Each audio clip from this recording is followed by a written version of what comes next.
Hopefully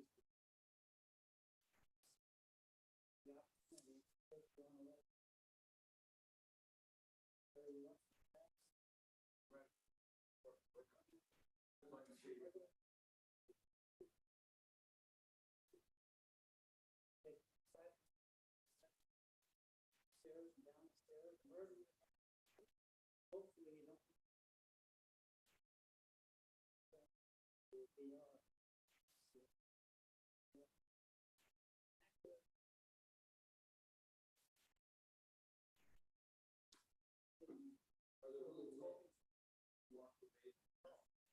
You can reach for them, but you may not grab. Go ahead. So with us today,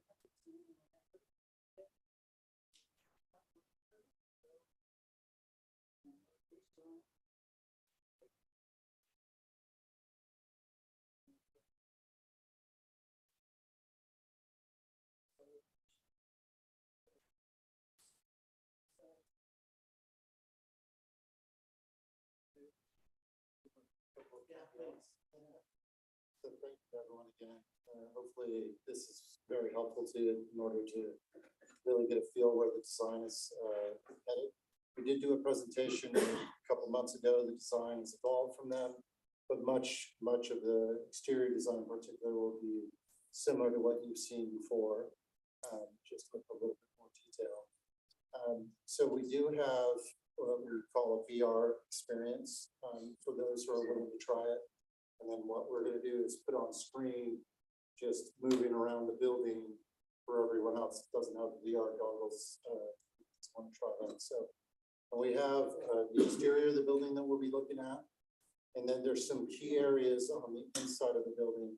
The model is not developed in every room to a finished level. So that's the one caveat is that we can take it in every room, but it's going to be very blank. And so, but the key spaces, the council chambers, the lobby, those types of spaces, we do want to get your feedback and your thoughts on, see what you think and see if we're headed in the right direction. So, so what we're going to do is Scott here is our 3D artist specialist. He's going to be navigating the VR goggles for those who are willing to try that. So if you kind of come over here, get a chance to walk around and then let them know if you want to see the outside or the inside of the building. And while folks are doing that, we'll sort of spin around the exterior of the building to the lobby. So I want this to be a very interactive meeting. It's a way of trying to engage with you, trying to get you a best of a perspective. Does that sound like an okay agenda? I think we have 45 minutes together. Yeah, is that right? That sounds good. Okay. So any volunteers to try the VR? And so take the Dramamine. I have not taken Dramamine, so it makes me sick. Will we be looking at the same thing that we'll be on the street? no, so we've tried that before when we can show everyone what they're seeing, but it makes everybody else dizzy. So we've separated the models so we can spin around in a more smooth, interactive zone up here on the screen. We have someone here that knows how to drive this thing. How Scott does that. Oh, good. Lindsay just walked in. She knows how to drive it. It's not maybe Hey, if Lindsay. you give directions sort of overall to everyone in terms of hand controls and things. Yeah. Then once you come up. Yeah. This is Lindsay Moore, also with Memphis. She's our interior designer.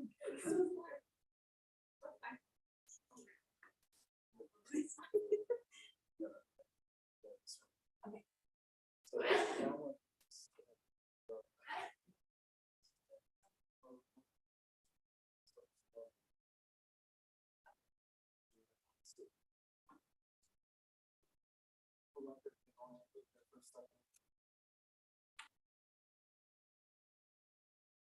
So maybe I'll explain.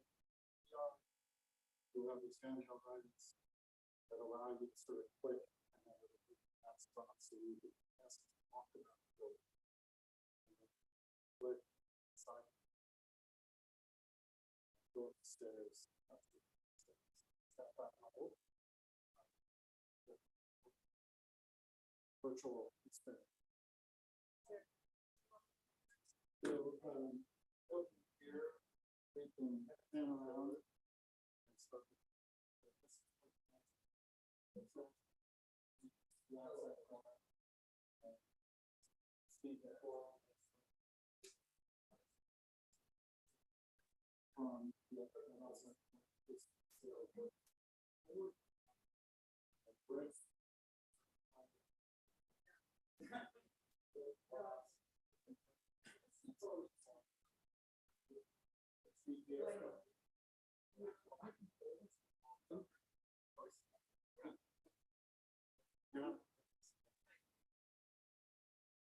Maybe this one. Yeah, we want to. So, maybe.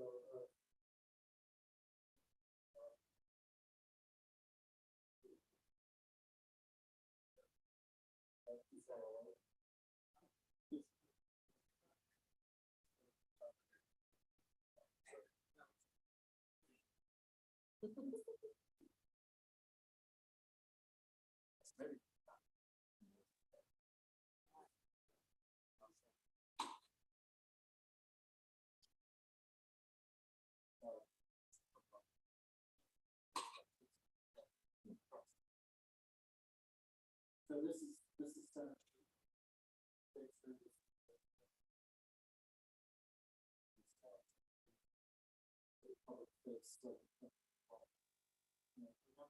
Building is designed to meet all the setback requirements and then also to be built around this building. So it sort of didn't have a lot of wiggle room of where the building and the shape would go.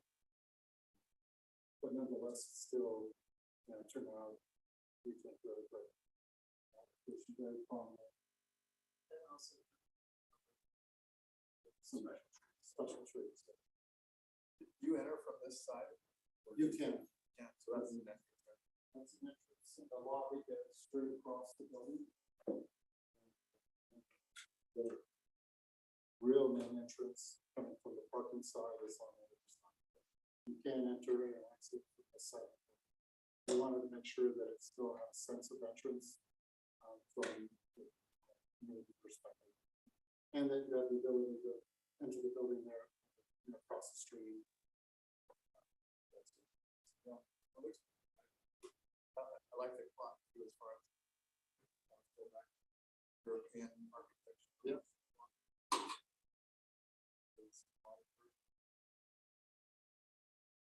We think it sort of helps give a unique element.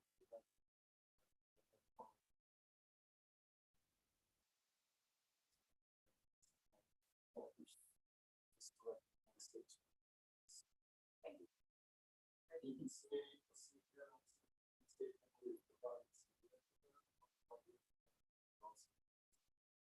so people can come on. There's an intersection.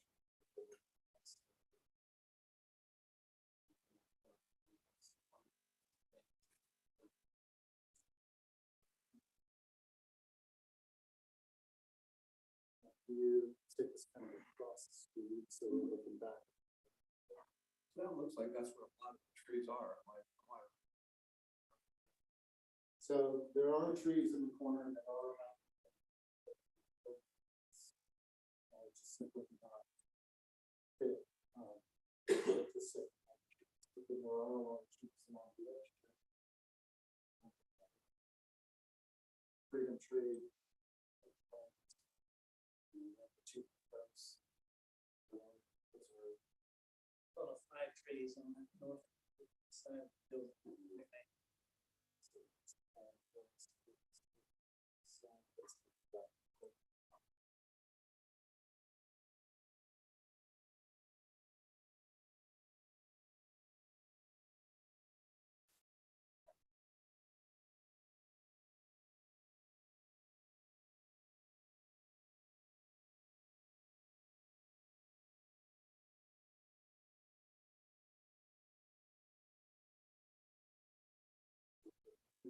You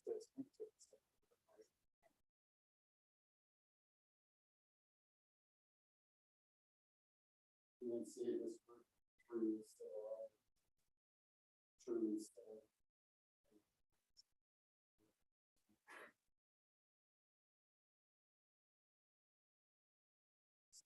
Swings.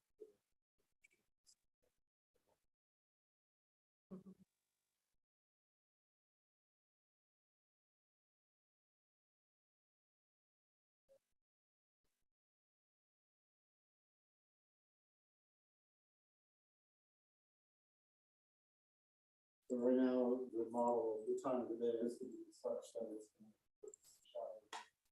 We'll adjust that.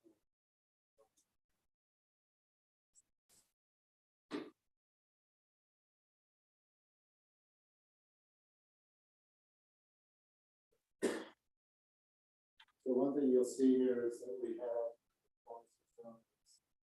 gathering seating zone, the center of the buildings for the canopy. That canopy currently is not in the budget, so it's going to be designed as an alternate.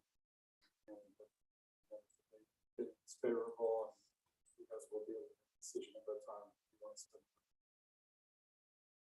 We wanted to show what it was like with it. It's kind of different.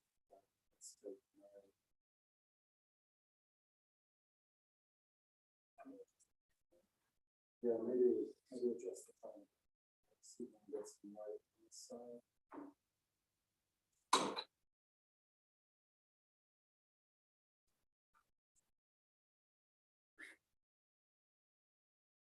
So we'd be walking from library hall.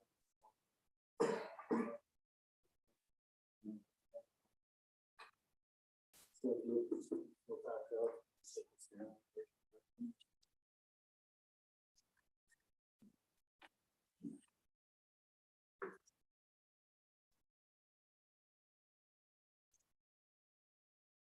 We're bringing parking, as you remember, there, so parking's in the market. But still trying to preserve the green space. Structure, sort of landscaping.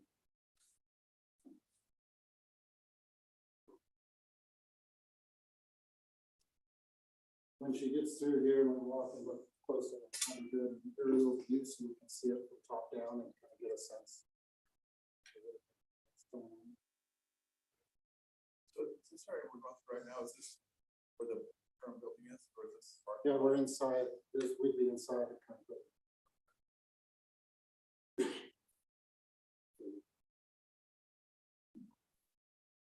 So we have a large canopy on this side also to sort of do that.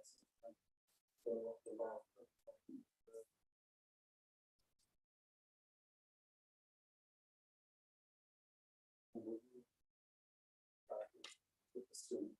Semi-aerial view, so.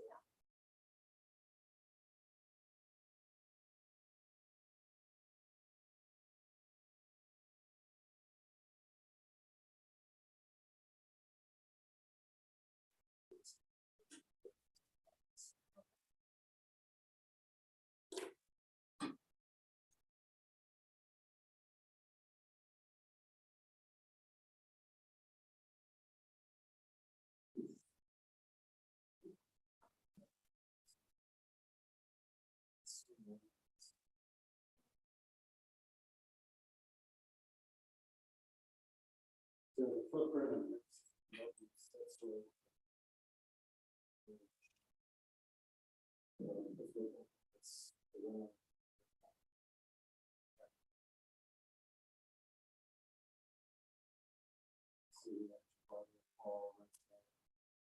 This is vestibule right there, past the connector.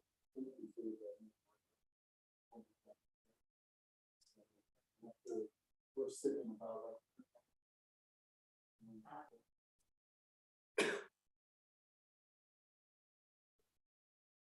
You see the parking, so we'll have the way to drive through the parking lot.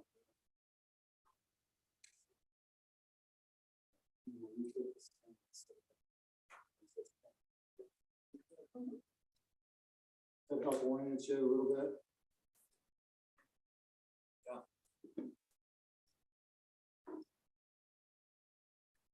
Something that I thought was a little bit of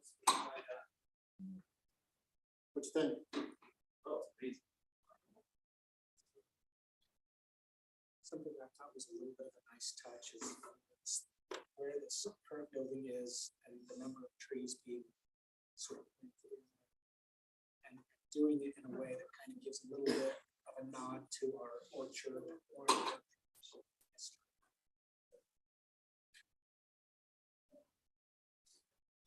Our building out, focus on that. There's a zone here.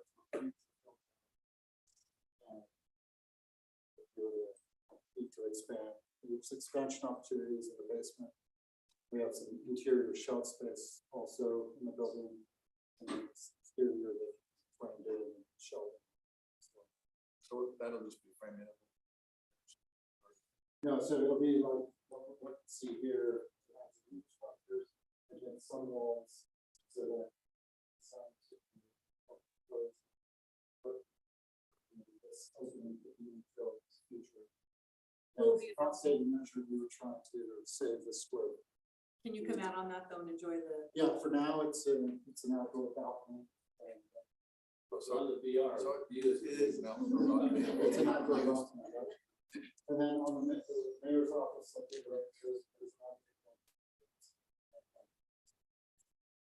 So to be clear though, the way it's designed on the east side is that structurally to code, Sure, such sure. that we could expand and make it just like the rest of. Yeah, you can enclose it someday.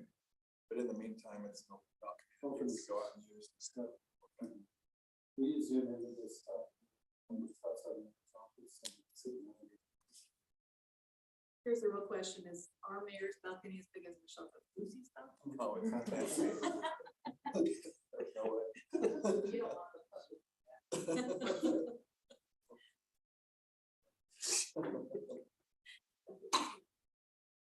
Slightly more top down view. Yeah, both the city manager and the mayor walked out and the stop and then the borders. Control. Reception. Zero rent. So. Yeah, there's lots of railings. That's why it's the mayor's balcony. We figured you were light on your feet.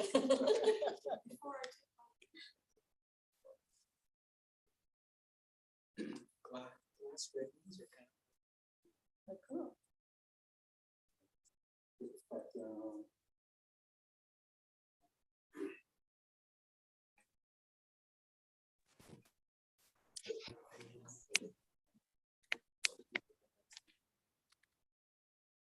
This will be in the front or on the side?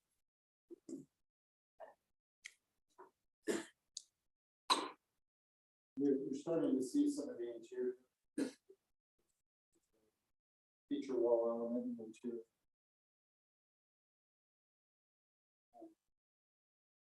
Those colors were. These all browns. So these are a lighter cream color. They're not this color. They're similar to it. So it's somewhat match closer to the lighter colors.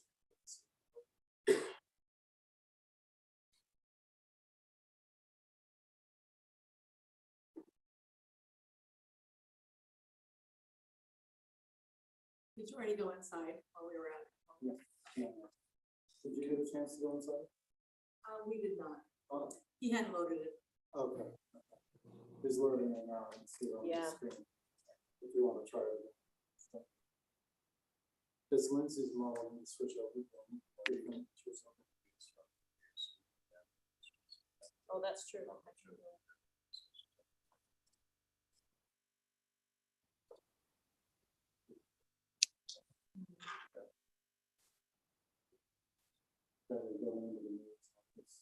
This one is just furniture placement. Don't mind that black wall. That's not. This was more just to give you a feel for the view. See, I told you, it's totally. That is.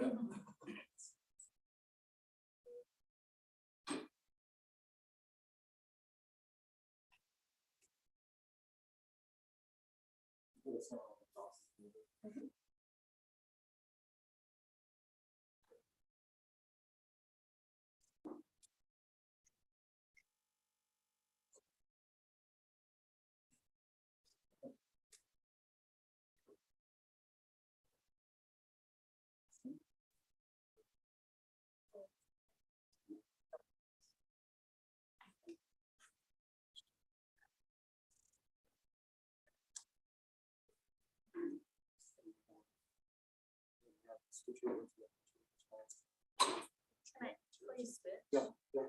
Can I see the south side, like the southwest corner view? Yep. From Center Street, like from Center and State, Oh, that one. Yeah, over here. what's our placement on the corner there? Where's the trees? Yeah, so the intersection of the. Where we Oh, started. like where we started. Okay, sorry. Must have the drawings in front of me, I know. Okay. What's our setback from the curb? Back of the sidewalk. On Center Street. From the back of the sidewalk? So the backside of the sidewalk is 15 feet. So, There, This sidewalk to the building. how long's the curb strip? How long? And your sidewalk is 8 feet. Change the time. And then those trees that were beautiful there, we're planting, almost got Christmas lights on those. Yeah, and all the trees. Looking for the Christmas lights.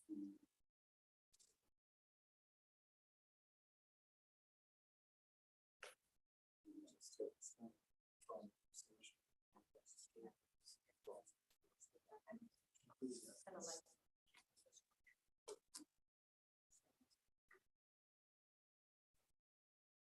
Is that a clock?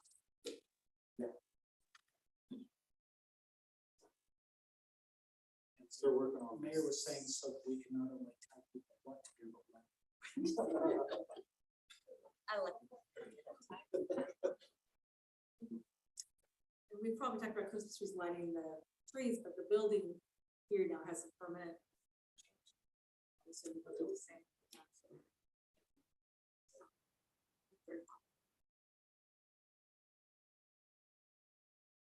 You have just the, is that just the one entrance there on this side? For this side, yes. Okay. The main entrance. That's the main. Seven lobby space. And you have the opposite one on the other side. Really the primary. Do you have any like employee? There are egress stairs. We have plans to show. We'll go to the plans. And kind of You're good, yep. show.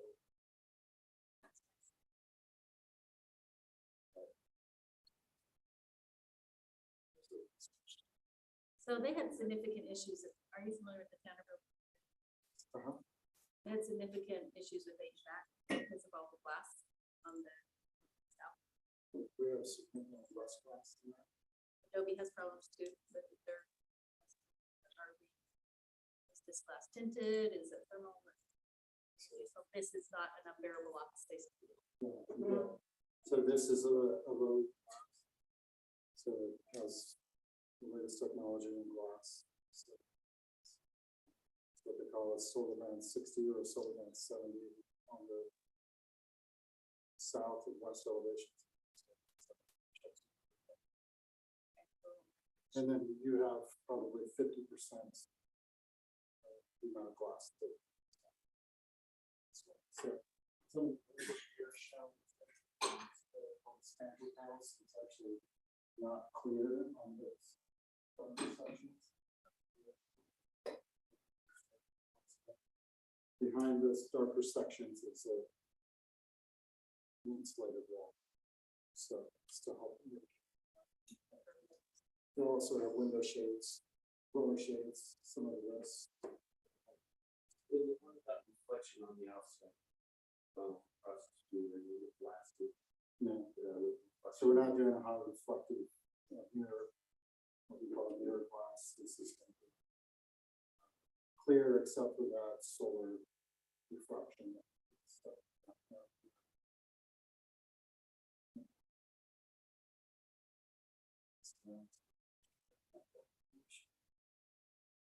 This is one of the best emergency calls for close dependent. Are you gonna have the kind of shade, like those shades you can't see, they've got shade, like, see through? Is that what you're talking about? Yeah, so they come in all kinds of densities, and so some that you can see through, but that's kind of back. Solar gain coming through. That's what we would propose. There are some rooms where we're gonna have a heat system where it'll be blackout shade or a semi-translucent shade. Okay, So you have that option. yeah, So, it's really nice to have the ones that you can see out of. There. I think that would be primarily the majority of the building, and then some key spaces like your, I think it's the city council chamber room, like this room will have a dual shade, so you can be fully private, or you can have it screened back. The URMA say that. And then-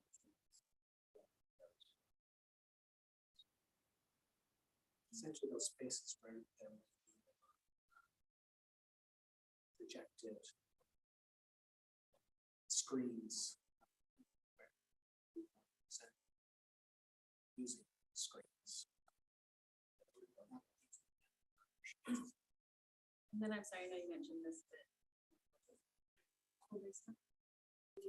So its basement is a little less than half of the building. It has a basement. It's under the city council chambers side. The building.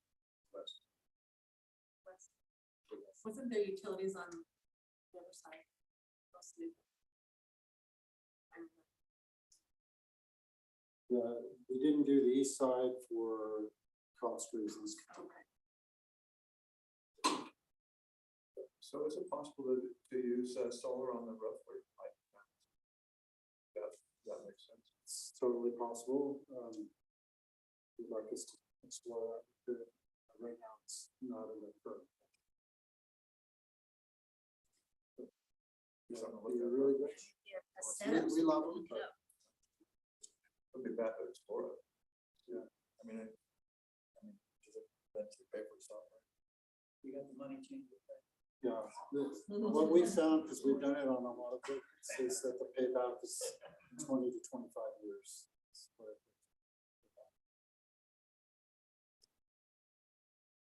If anyone wants to see the interior. Some council chambers. Let's switch over to the interior model. Before we go over to the interiors as we're setting it up, comments, thoughts, what do you? What do you Like think? it, like it. Like what the building looks, Yeah, we like the look, or I like the look. Yeah. Everybody, I think it's awesome.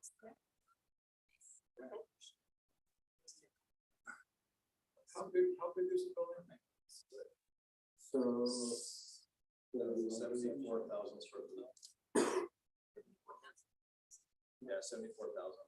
What would this building be? That's the existing building. 48. 48. I think this is- Yeah, we're about.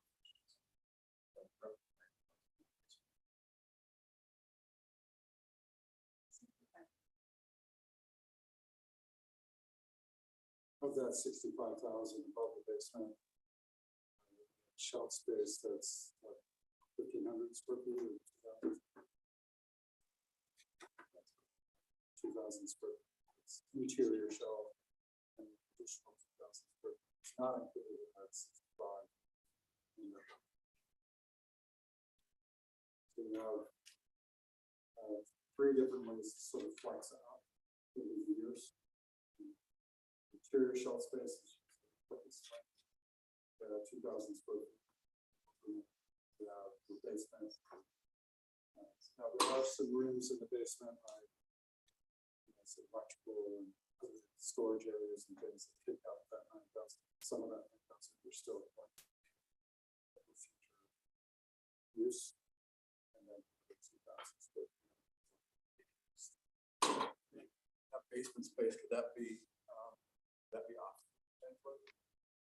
It could. Or more storage. Yeah, it could. Right now, it has no windows, so if you have offices Our current basement. See this? So Brandon and I will joke with each other about who's going into the basement in that building. He currently doesn't have windows in his basement office, so we rib each other. Are you gonna be okay, Brandon, moving up the light? No. Give him time for his eyes to adjust. Will we still want black ash shades? Putting on the north side, there's two good sun. It'll be adjustment period. That's nice. So if people are coming to pay their utility bill, they can enter from the main entrance. Is that close to where they first walk? This is entering the building. And this is the council chambers. And can you turn to the And then left? turn to the left to show them the 311. Right there, front and center. And then so move this back a little bit. That's where all the city services are basically. Help center, 311, utility building. Right out the front and center. And That's right. We have by the another entrance. Right by the portion of entrance, work right? to do still to get some graphics and wayfinding to make sure it's very clear where to go and how to interact with the space. And that is a display screen to give you some information. It's interesting, it's distorted up here. It's just a little, it's in front of your screen. It's like squishing it. The ratio is different. Are you still on target for groundbreaking in March? It's a late question. Yeah, we were actually talking about that this morning. We're still pushing for March, yeah. We're working on a few things. We'll probably try to get an earthwork sub on board soon and go that route, but we want to take advantage of the weather. And then is it a 2-year build? I can't remember the time frame. It's like 18 months. With a demo. Yeah. Okay. Yeah, we've got 18 months for construction of this building and then demolition of this building. And then we'll have I know. plaza and landscaping that would have to go in after this building's down. So is that a 2-year thing? I actually just had it up. I think it is pretty close, yeah. So the first thing that Leighton will have to construct is that clock on the outside of the building. So Have a countdown to when we really keep you honest. Where we don't charge you, So with the landscaping and everything, that has to wait until it's roughly about 26. 26. Just because there's a time frame of about 2 or 3 months where nothing's really happening due to Because of weather. But you guys demolition. You guys have Demolition. looked at this in the building while we're demoing the existing building. Yeah. So the city council room, equivalent to this room, is right here off the lobby. And this is in the council chambers, and then there's always into this room from the council chamber. I have another question. I know we've had supply chain problems. Are we getting closer to having some things we're gonna get orders so that when we did break? Tell So me what- what the status of that is. So one of the things we've done to help curb that is we've actually, a few weeks ago, so it was a month ago, we actually went out for bid for design assist subcontractors. Okay. So we now have a steel subcontractor, an electrical subcontractor, a mechanical subcontractor, and I think we're close on a fire sprinkler subcontractor. What that allows us to do is to work with the design team up front before the drawings are completed, to start working on procuring those materials that are long lead items. So in a traditional system, the drawings would be done, let's say, the end of February. They go out for bid. Then then they'd be analyzed, and it would be probably March or April before you'd have somebody on board, and then you would start ordering things. We're looking to start ordering those things, as early as March or even February if we can finalize the design, so. Okay, thank you. May take us into the council chambers.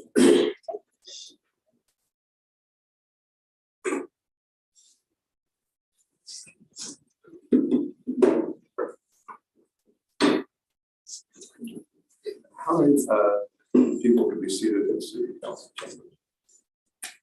You have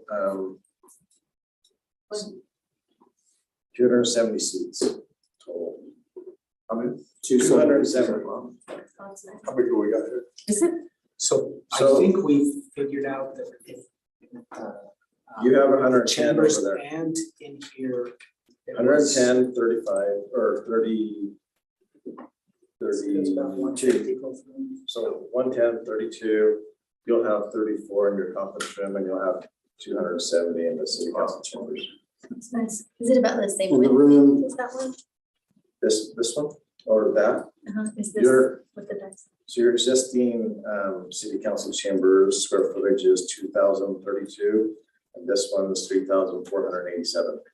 I guess I'm trying to decide, is this wider or It's narrower? or wide, is it's it just the wider. same? wider than and longer. that, It's longer. wider and longer. Okay. And you have 62 more seats than Provo. There you go. The chambers is also dividable, there's a wall. Yes. This whole set right here, it's the barcode wall that divide it, so you can have smaller multi-rooms, half that size in the chamber itself, and then use the other room for something else, or. Because normally you only need half that size, but there are some weird times. Yes. The planning commission doesn't. So any talk about security? I know there's been some weird things happen in city council meetings. I know you've got exits out the back behind. Yeah. So the dais itself will have bulletproof material within it, so the council can, no one likes to talk about this stuff, but it's the reality of today, right? Yeah. So you can duck behind there, and then there is an emergency sort of back exit from the Behind this wall that you're looking out, the large display is an exit into the secure corridor. And then from there, you could also exit out the building. Okay. And that secure corridor connects to a stair that goes all the way up the building, so that the mayor's office can also exit down that stair and outside the building as well. So one thing Joe had mentioned is kind of the need for that ceiling height in here. Mhm. You could kind of touch on that a little bit. Yeah. So again, because of the size of the room, we needed additional ceiling height. So the whole first floor is taller to accommodate this room. And it also gives it a, from the exterior, a nice sort of base condition to ground the building. Is that wood on the ceiling? Is that kind of a wood? Yeah, so it'll be a perforated wood or a vent, slatted wood, so that it can have some absorption on it. But trying to create some interest, and then also open it up to where the screen behind the council can be seen above their heads. So that's the other reason to be that tall in that room. That's good. How high did that wind up being? So, yeah, go ahead. Where on average, the lowest spot point is 12 feet, but we're higher than that in most locations. Like 12 or 14 maybe? 12 to 13 and a half probably. Yeah. Is that Yeah. stone on the behind that? It's not real stone, but it looks like real stone. It's very nice. Can you zoom into the medallion? The Orem City medallion?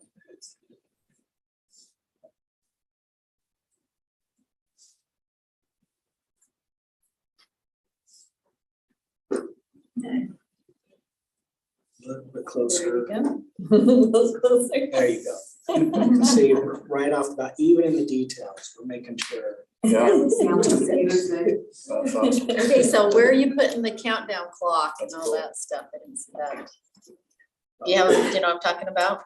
Right now, we just have this Public clock that just sits The there. 3-minute shot. Can we do, Oh, yeah, that can we make it a one's- little more aesthetic? That's Can we right. Find a pretty place for it.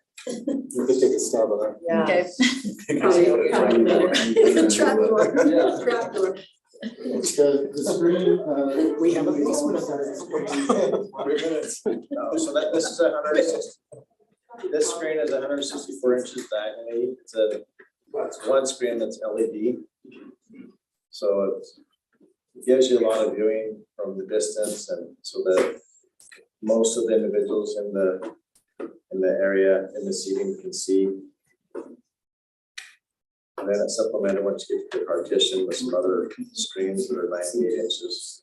So our heads aren't gonna block the screen? No, if you're seated, if you stand up, you might. I won't, Terry will. Yeah. Is the podium and the chairs where people would come to talk or present, is that movable or is that a permanent fixture? You tell us what you Yeah. want. I think It seems a little close, it but does seem awful. I mean, I know this is just a rendering. But It's about the same location that you currently have it. It could be, Yeah. we can move it easy. I think you want it movable, so the room's a little more. Yeah.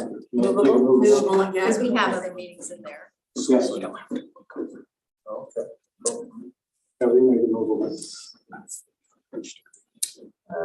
guess just Pretty much lot, floor, box, location. Electrical on the floor.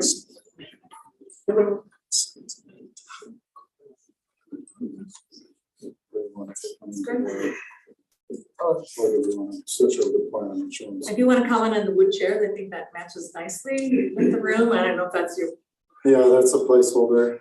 I so know, but I'm it's saying that generic if we can from the wall. afford that, that's very attractive. Yeah. We'll probably have the same chair we have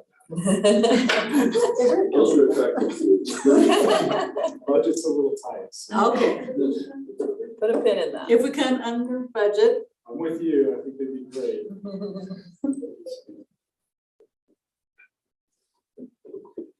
Coming in and out of the building, and this is doesn't have exterior model, but it kind of be the same. You got an entrance to the building when you're walking out and looking at. Not to take it out this. Okay.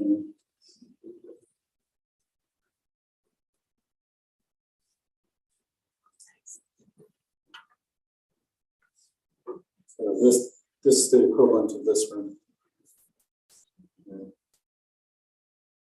Any ideas on sound? Because depending on the person's voice, some people you can hear fine, other people, this is, sound in this room is not very good. Especially in planning commission meetings, I get a lot of complaints from people on the planning commission, they just can't hear. So we will address it acoustically, just like we do more modern buildings, so. Yeah. I guess, or you can put a microphone in. Yeah. All else fails. For a room that size with 270, you're gonna want a microphone and a speaker system. And, yeah.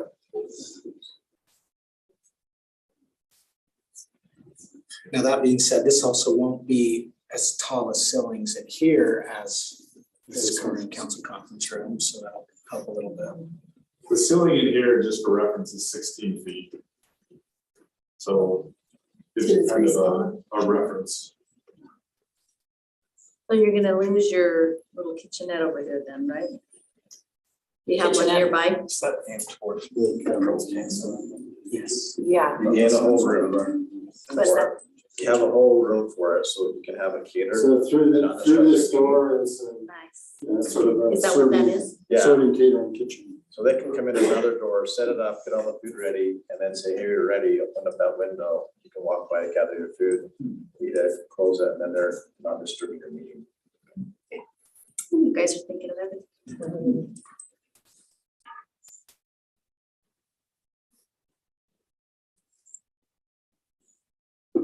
Okay. How's everyone feeling about it? I like it. Yeah, I think it's amazing. I think it's great. Beautiful. Functional, yet beautiful. perfect combo. Is that a bench in front of the window? Or That is was one thing we wanted to ask you. There's kind of a space, as opposed to chairs, we wanted to ask if a bench makes sense or if it's best to have everybody have their seat. What do you guys think? Along the perimeter, Yeah, just just on on one of the walls, like- maybe doing a. like fence that style. area. I like the flexibility of chairs and stuff. Maybe chairs on the other walls, that. but where there's a lid, it's a little on the tighter side, so chairs don't get pulled out and they can be structured bigger from the bench, but. It could be furniture bench, like it doesn't have to be quite so substantial, so, but it, just one thing we wanted If you're to. watching around, there's a whole bunch of chairs right here that are sort of buck loose. And there's, it'd be nice to sort of structure it and have. And the rest of, I'm not the rest of the opposed to a bench. perimeter could have chairs. Yeah, just kind of secondary seating, really. Right. It seems, it looks less cluttered too when you walk into it. Yeah, That's the thinking behind it, but again, whatever you want. Easy to pull out the bench and put in chairs. I think if it looks attractive and it kind of makes sense, that'd be fine. let me go up to maybe level 2. Yeah. What material is that floor? So that's with polished sealed concrete. Where they grind down the concrete, just expose the aggregate and then polish and seal it. It just makes it really durable, long lasting. So it's flat, right? It's like shellac. I mean, you don't have the texture like we do out here. Right. That's really bad for shoes. Yeah. Oh, okay. Yeah, it's just similar to what library hall. Is the stairs have the same flooring going up? Yeah, so there'll be a precast tread, but it'll have the same look and durability as the. Looks good.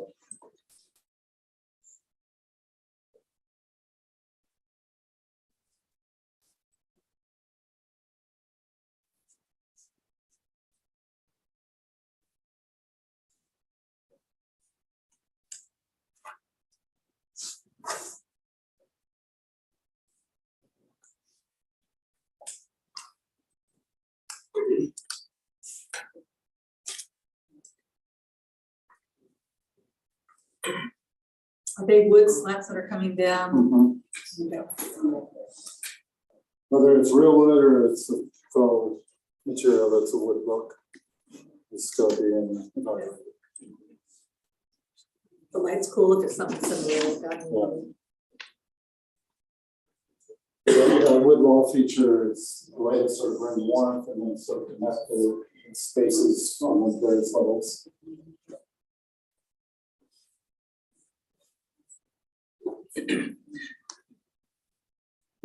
One of the, I think, big positives of working with Joe and Method Studio and Layton is that I think you can see that they're doing a really good job of making sure we get a really big bang for our buck. Much like we were helped with on our family fitness center. You know, we are managing, staying within our means, but still going to come away with inspiring, wonderful place to work and do the business in the city. Yeah. Yeah, I agree. It's nice. Is it roasting mall? Yeah. Is 26 million still our target? And what's our budget? We'll let Brent take that one. Say again? Layton? Oh, our cost? My money was $26 million-ish. We're Well, so I was gonna say, I don't know when the last time we get an update on the total cost was. When I was looking back, there was a kind of a target value we provided in like June or July of last year. I don't know if that was kind of our last reference point. We are a bigger building since then, so it's more expensive than it was at that time. 2 million, 28? our building budget's 28. 28, okay. You're, We're trying to pinch down a little bit. Yeah, absolutely. I think we've been kind of we tasked. started around 60,000 square foot building. When did we start? Sort of 60,000. So we're a 14,000 square feet larger building than when we began. So you may recall some of our some of our early presentations over the years, we were starting to get to a point where we were thinking we were gonna be in the 400+ range on dollars per square foot.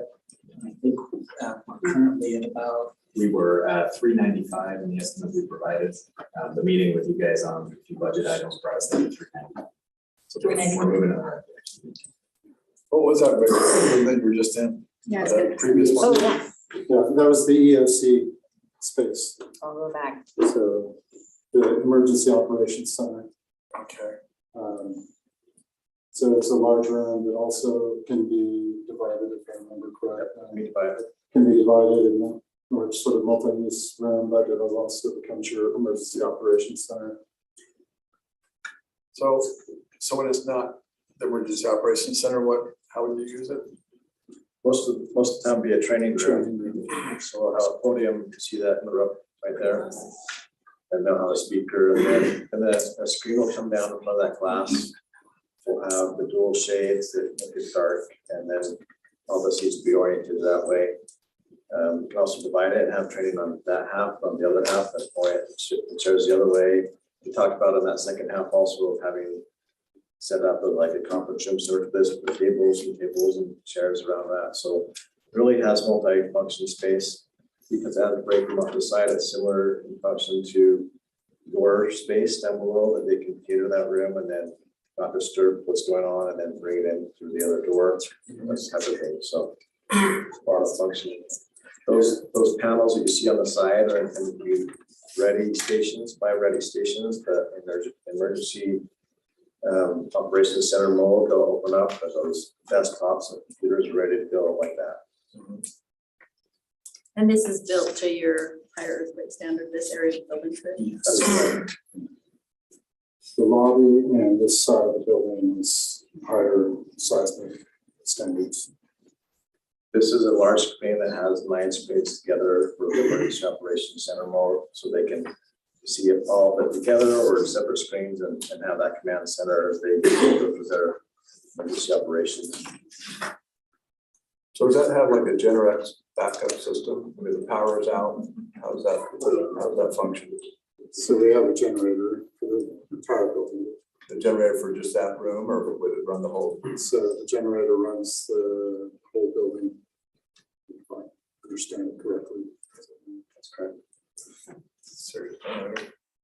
yeah, I mean, there's still a prioritization of specific outlets or the generator wouldn't cover the entire building, all lights on, all outlets used. If there's 100% demand, that wouldn't cover it, but if it's like a 50%, 60% demand, then it could cover that for a period of time. So you kind of prioritize and stays out. Right? And then, of course, the EOC would be top priority. Chambers, the council conference room, those would be top priority locations. Looks good. This is development. So this This almost is- feels like a concert hall, just the open and classy. Yeah, nice. There you go. So one thing going back to the budget, just to keep in mind too, is we've added the basement, we've added additional square footage. We've also made the library so that it can be independent on its own, which was currently being functioned or serviced by this building. And all of that we've been able to, through working together as a team, to do with staying within the budget. So been able to add a lot of things that were not part of the original program and enhance the building even more, so.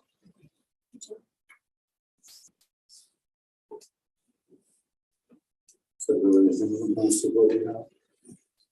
Yes, Because we're almost, okay, we're yeah, past our time allotment. yes. So we're at the hour. I think we've gone 15 minutes over. My apologies. Overall, any parting comments, thoughts? Good job, excellent. Yeah, it looks great. It's exciting. I mean, it should be a huge benefit to the city employees. It should be awesome. Absolutely. Full steam ahead, then. Get her done. Now let's just like do it and be done. Do we want to address the height of the building issue? just address what Joe had already talked about, because of the increase in the first level, we're bringing an amendment to the council next in February to talk about a 4-foot parapet height. So the height of this building is 48 feet top of the roof, and then the 4 foot above that for the parapet will be an exception. So that's what's coming. At 4 feet of parapet height also helps screen off that rooftop equipment. Okay, we're not doing a specific screen around the equipment. It is taller than 4 feet. But from down low, around the median area, the screen helps to reduce the sight lines to that rooftop equipment. If there was solar on there, would it be pretty hidden, you think? Yeah, because you have a 4 foot parapet around the edges, so you would not even see the solar. Okay.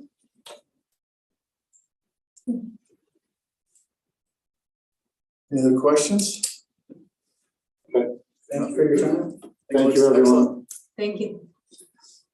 I made note of a little bit of the input, so if there's additional things that come to mind that you'd like us to try and incorporate. There's Don't hesitate to let myself know or Lane, Ryan, and get working on it. Try and see it. I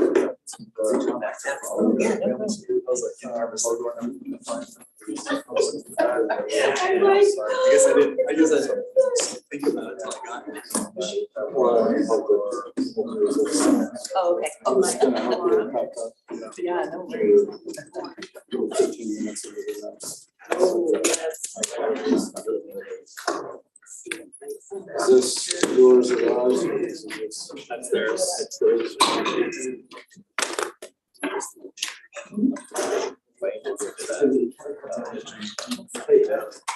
We'll take that easy. Oh, really?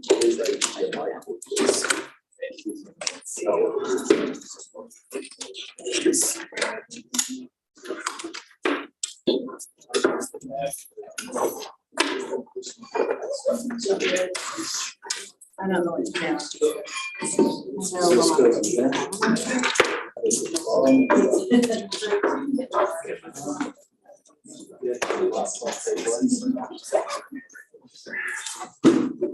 I'm thinking it's on right now. Okay. Nice.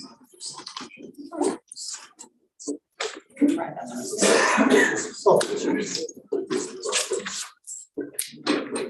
let's do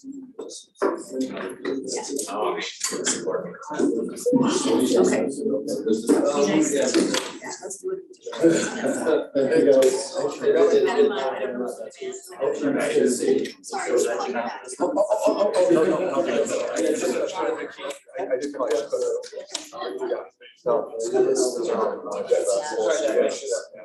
I just honestly, not even that straight up. You do it. Or should I pull up my laptop because I do have my laptop? This is on Texas. This is gotcha. Oh, gotcha. Okay. I think you would be able to. Is there a way to pull this full screen or is it just PDF slides? Yeah, just the PDF slides. Okay, that's not a problem. So, yeah. Okay. This will work. I can manage this. I don't want to mess anything up. But maybe it won't work. Well, let's do it this way.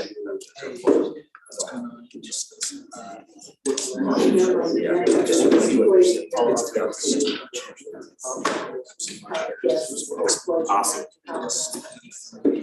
Let him know because Sam a hard time being here for this. He asked me to. He's in the Utah National Park. And there's. That's how it goes. Gotcha. But he can't tell us. I'm thinking Poland or someplace that's close. You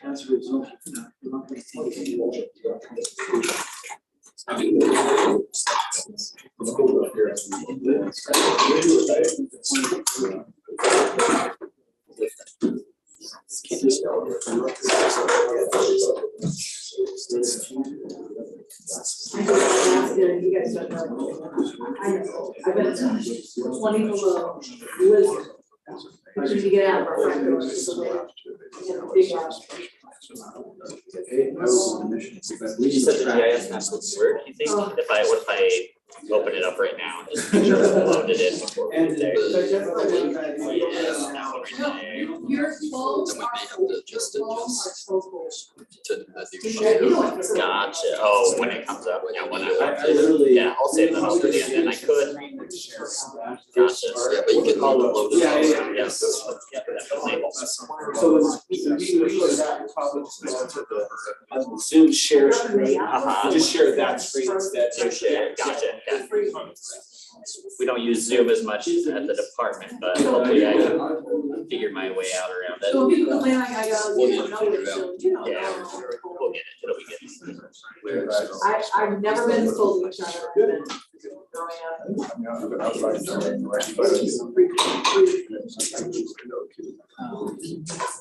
My dad, I remember plugging in the battery.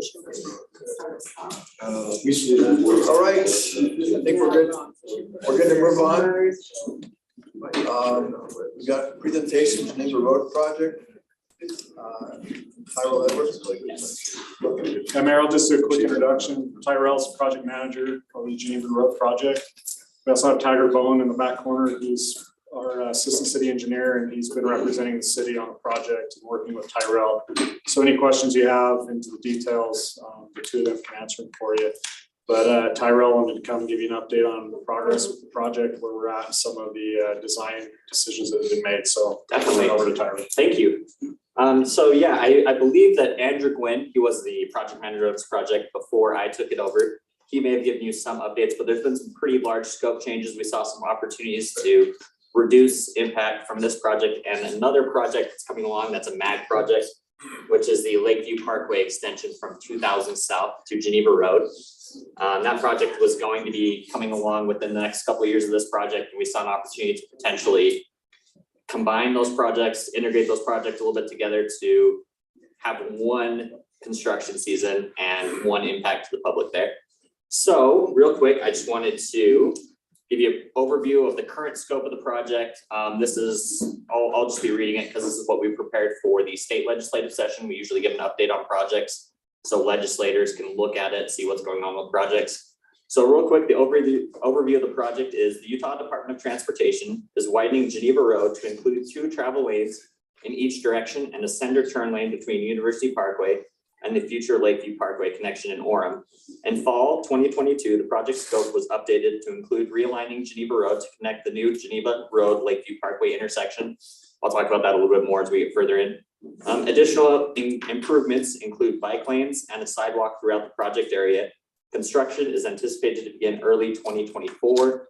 The project will improve mobility and regional connectivity by providing additional roadway capacity and connecting to the future Lakeview Parkway, which will connect to the University Avenue interchange to the south. So, a little bit of history on the project. Originally, the scope of this project was to widen out to 5 lanes, like I discussed earlier. And that was going to happen between the University Parkway and the future Lakeview tie-in you can see there.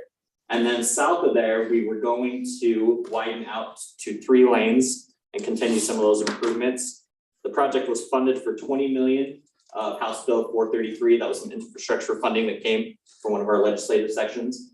And our original construction schedule was to finish and advertise the design in late 2022, and then construct in spring 2023. So in this area, I'm sure you're all aware, we have the temple, which is currently under construction and is going to be holding an open house. UDOT was committed to not having construction during the open house. We didn't want to have a big, open construction site people had to drive through to get to the temple open house. That open house, we started to have concerns was going to slide into the 2023 construction season. It seems like it now could even slide further and impact further, but we looked at that. We looked at the funding we had, and we looked at the upcoming Lakeview Parkway, which we knew was getting funding in fiscal year 2024. And we had some discussions with the region senior staff about whether it made sense to, if we push back into 2024, have our project go, and then within 1 or 2 years, have Lakeview Parkway come, tear up the roadway and realign a portion of Geneva to construct its section. And we determined that if we have an opportunity, we should avoid that because it's a bad public perception if we're in there making improvements and then the Utah County comes in and makes improvements. So I met with the region senior staff. with Mag and with Sam, and we looked at some opportunities and how we could incorporate the projects together, how we could coordinate those and get one construction season, one contractor, and make it look more like one project rather than rework. So we looked at a bunch of different options. Mag asked if we could take all the funding for the Lakeview Parkway project. There were concerns about that. We would lose some of the benefits when we had to redo the environmental document. So what we determined would be the best course of action is the UDOT project will take the realignment portion of work, that scope of work where we realign Geneva Road and where we construct the intersection and then tie back into Geneva Road. We would take that into our project. And then the Lakeview Parkway project would have a cleaner section they can tie into. We would have two different design packages go out, one for Geneva Road and one for Lakeview Parkway. And then when those go out to contractors to bid on, we would tie the two contracts together. So the contractors need to bid on both packages. And then we take that and award it to one contractor who does it under, basically it'll look to the public like one project. So the scope, after the change to the scope of the Geneva Road UDOT portion of the project would be widen Geneva Road out to 5 lanes down to the intersection. We would still have all the improvements, the bike lanes, the 10-foot trail, the sidewalks. We would take those down to the intersection, and then the bike lanes would continue on to where we tie in back with Geneva Road. And then Are you still gonna be 3 lanes past the Lakeview? we are not going to be 3 lanes past that. So we are gonna be taking the funding that would be used for that to construct some of this. So yeah, that was one of the other parts, they bring that up. We went to the Transportation Commission for funding to extend all the way down to 1800 South with the 3 lanes. And one of the things they looked at was this Lakeview Parkway coming in and taking the main part of the corridor that way. And they didn't want to spend money on the corridor that was shifting over to Lakeview Parkway more. So we felt like it'd be better to spend the money on, you know, making the Lakeview Parkway tie in meet standards. So, and updated schedule, we would advertise for construction in late 2023 and then begin construction in 2024. We say 2025 in our legislative update. We're still trying to fit that into one season. We've just given ourselves some room to slide if there's any, you know, designs, schedule impacts or impacts from the Temple open house or right-of-way impacts, because obviously there's a lot more right-of-way that's included in this scope of work. So your 20 million you had previously signed to you, is that coming back into the pot? You gotta. No, we still have the 20 million. We don't believe the 20 million will cover all of our needs. So we are probably gonna, don't have any formal agreement with MAG yet to take some funding from the 15 million that's for the Lakeview Parkway project, but we're probably gonna take some from that and then go to Transportation Commission and ask for the additional funding that's needed to cover any gaps that we have. I'm sure you guys have been hit just as hard as we have by inflation and increased the project budgets. So it's been pretty bad, but we're working through it. And this does, I'll move on to the next slide. This does present some benefits and some cost savings, because instead of going from 5 lanes and tapering back down to 3 or 2 lanes and having to tear that tapered section out to rebuild the roadway out for the Lakeview Parkway project, we don't have to redo that work now. We just get to include it and build it all at once. We minimize impact to residents like I talked about. There's a lot better public perception if we're not out there putting something in, tearing it out and rebuilding it a few years later. And then one of the other big benefits we see from tying the 2 projects together is we have time to coordinate our utility designs. So we have some chance to look at trunk lines, different ways to handle drainage, and we can work with the designers in the design phase on both projects so they can coordinate their designs rather than having one project that's in construction and one project that's in design, trying to coordinate with a project that's already set in stone. Potential risks, timing of Lakeview or timing of the Orem City portion of the design. Sam's in the process of hiring a designer right now. There may be a little bit of catch up they have to do, but we feel like that risk is worth the benefit of tying the 2 projects together. And then other potential risks are schedule delays due to the Temple open house, design delays, Right of way acquisition is gonna be a big part of this project because there's a lot of right of way needs. So let me pull up this interactive map here. I would have shared it more through, but let's see here. What's the best way to do this? There we go. I'm sure everyone wants to see kind of what this design would look like.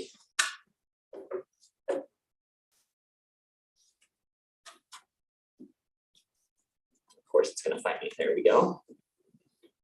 I'll try my best to navigate this without a mouse. So here's the current design of just the UDOT portion of the project. So you can see if this loads in. We continue the 5 lanes down from University Parkway all the way down to the new intersection, which is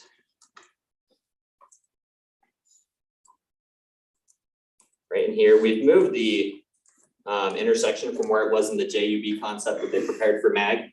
We've moved it a little bit further out, and that gives us the opportunity on this section of Geneva that is now somewhat a frontage road.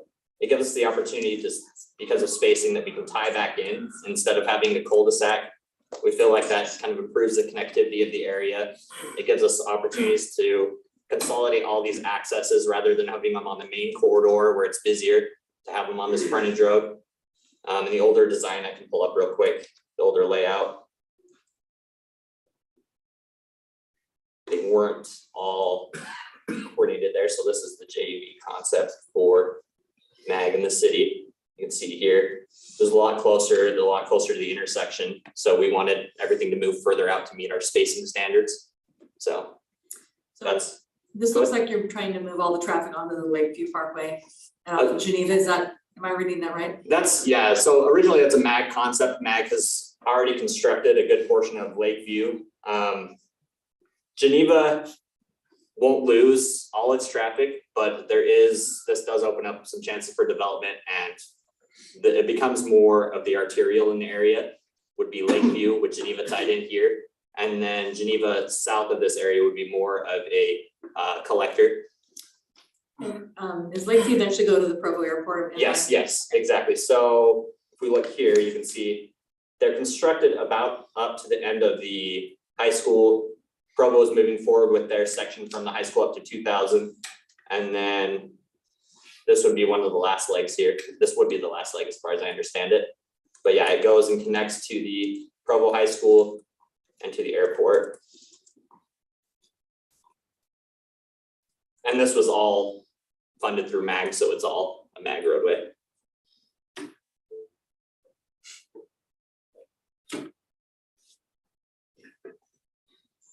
So I'll try to be brief since I don't have a ton of time. I don't want to eat all your time.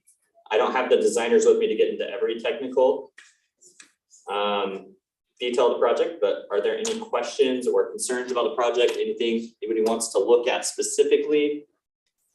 Any areas of concern? How much is the city responsible for? Is it design, or do we have money for building? So the city's portion on, I think it's all through MAG. I'm not sure how MAG and the city work together, Taggart, but they're funded for 15 million, around there. I don't know the exact number. I can answer that. Lakeview is a federally funded project through MAG, and our portion, our local match is like 6.28%. That money has been, we're budgeting it over a couple of years Okay. and setting that aside. Have we started with this year's budget then?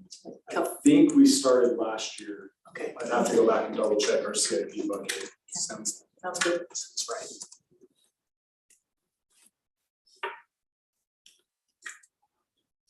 On Geneva Road North Yes. there, what, that's owned by the state. Yes, yeah. What type of additional width does the state own on that road? Right now or after this? Post-project.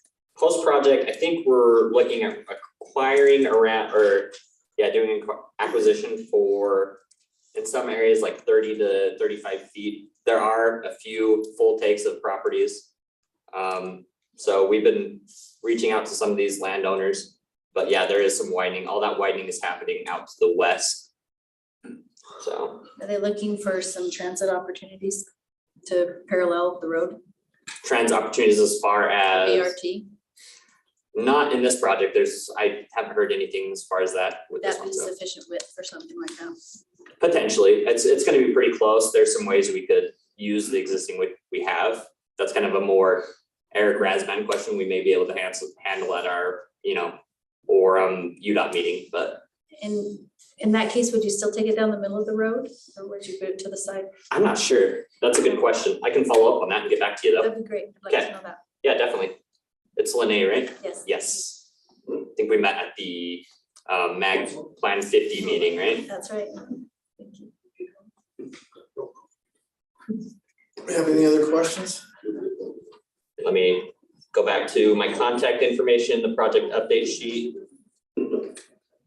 So if anybody wants to reach out to me, my email address is tledwards@utah.gov, or you can reach out to the project hotline. I'm sure we'll update you guys further as we get further in design. So right now we're approaching our 60% design review. We're trying to kind of not go too fast so we don't get way past the city's design, so we can still coordinate those, but that's about where we are. So like I said, advertising end of this year and hoping to construct next construction season. Good. All right, thanks, everybody. Thank you. Okay, next on our agenda is URMA. Presentation on the risk management program.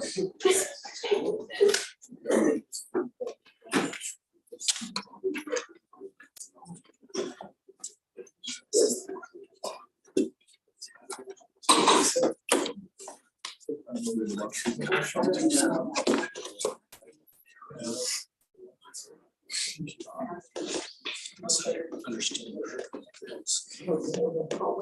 Design.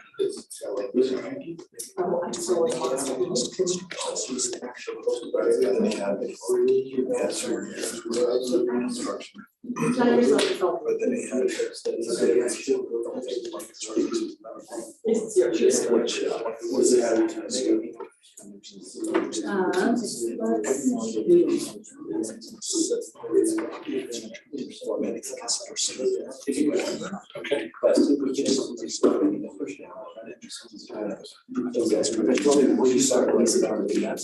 Okay. Okay, whatever you.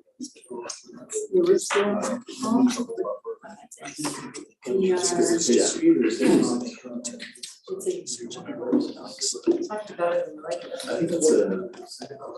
It is. You know about that. This doesn't have the.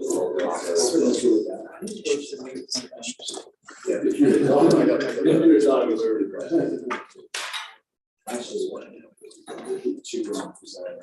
Hey, Ryan, in terms of the construction schedule for the Geneva Road widening,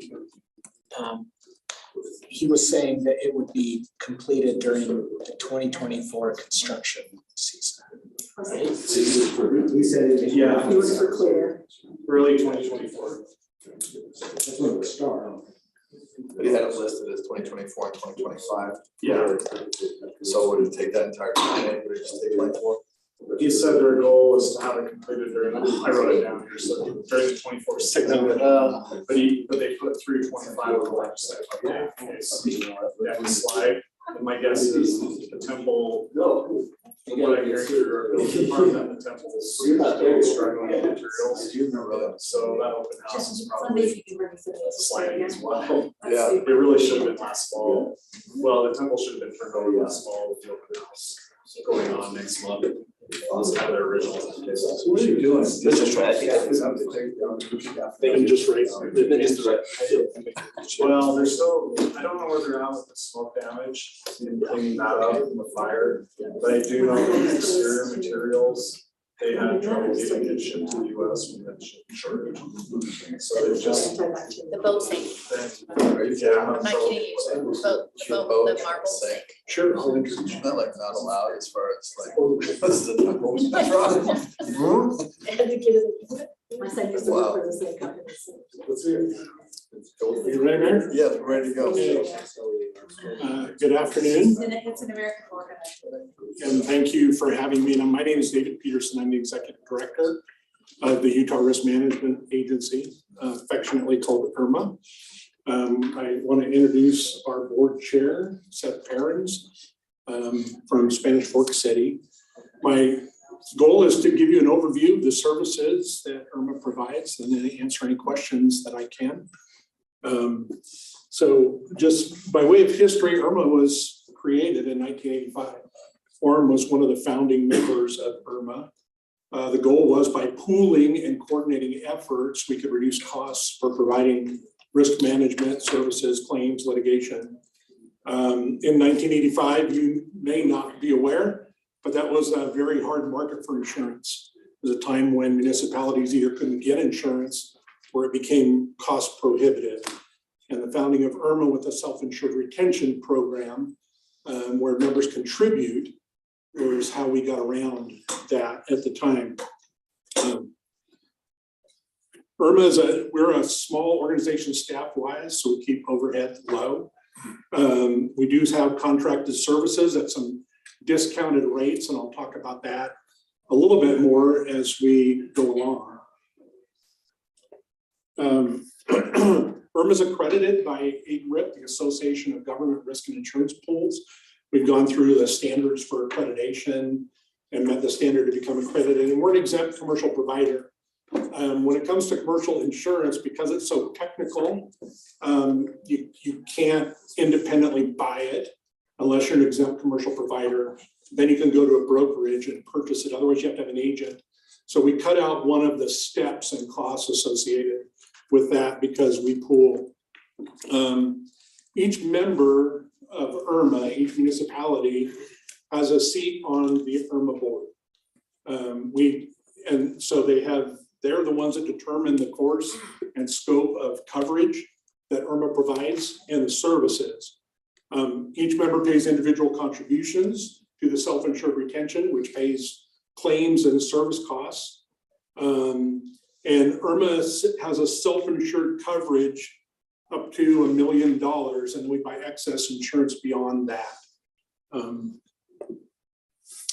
The services provided by URMA we provide risk assessments. We'll come and look at an individual risk and then do the risk analysis and data analytics to determine what the frequency or potential severity of that risk is.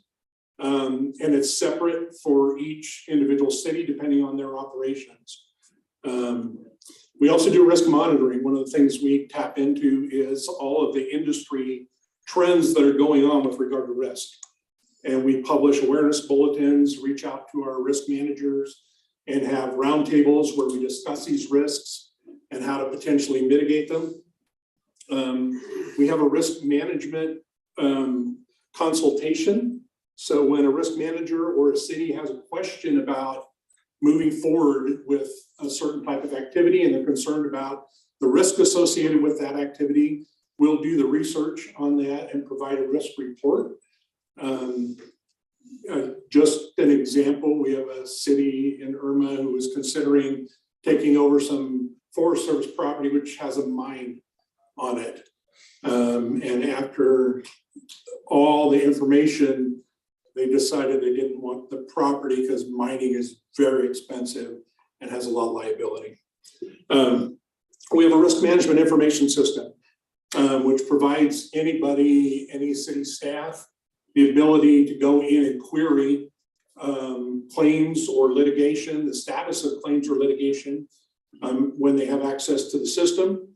And then we provide education and training on risk management related topics, law enforcement liability, cyber risk, supervisory training with regard to employment law. We have a loss control inspection program, and I will hand these out or leave these for each council member. But we have an inspection program where we have a loss control manager who meets with your risk manager and staff here at the city, goes through facilities and inspects them, reviews policies and procedures to ensure that they're current. And then each year there's a risk score generated, but it helps understand risk within the city. We have a self-insured retention, which I talked about, and I'll talk about a little bit more in just a minute. We purchase group insurance for excess, or what some people would term catastrophic losses.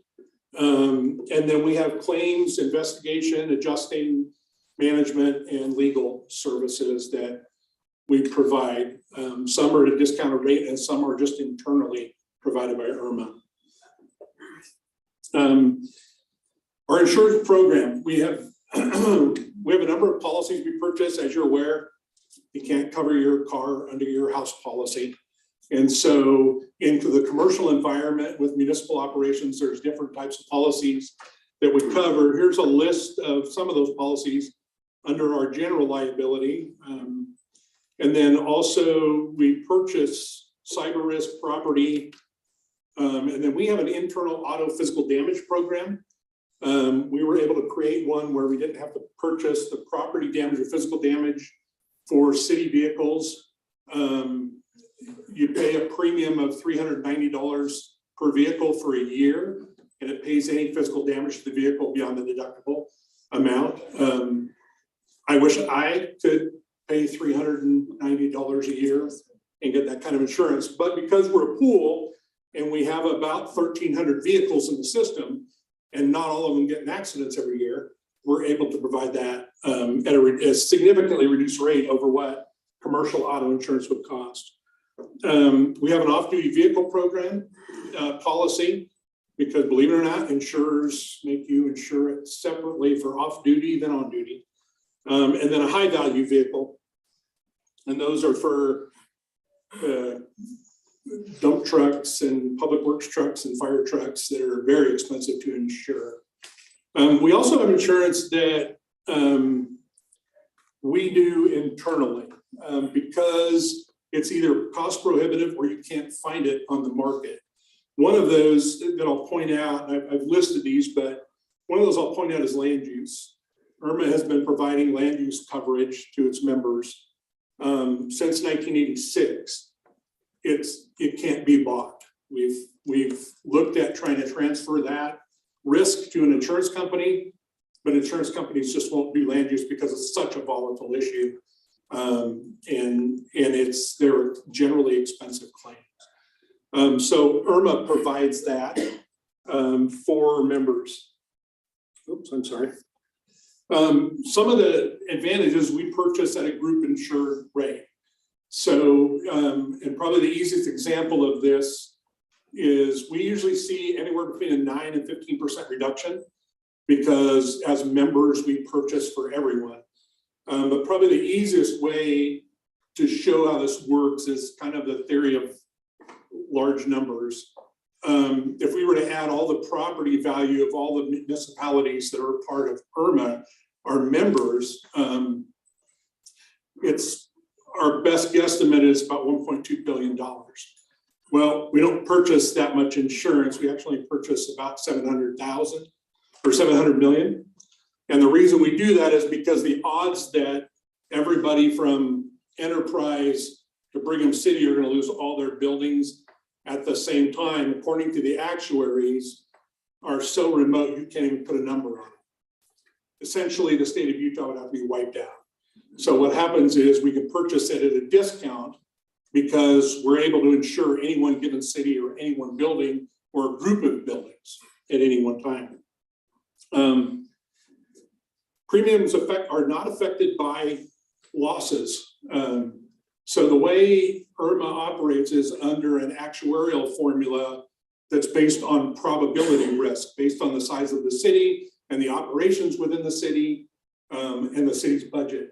And so if Orem has a loss this year, their premiums are not affected next year by that loss, which is one of the things that's very appealing to a lot of our members, is that you can have a bad year amongst 10 really good years.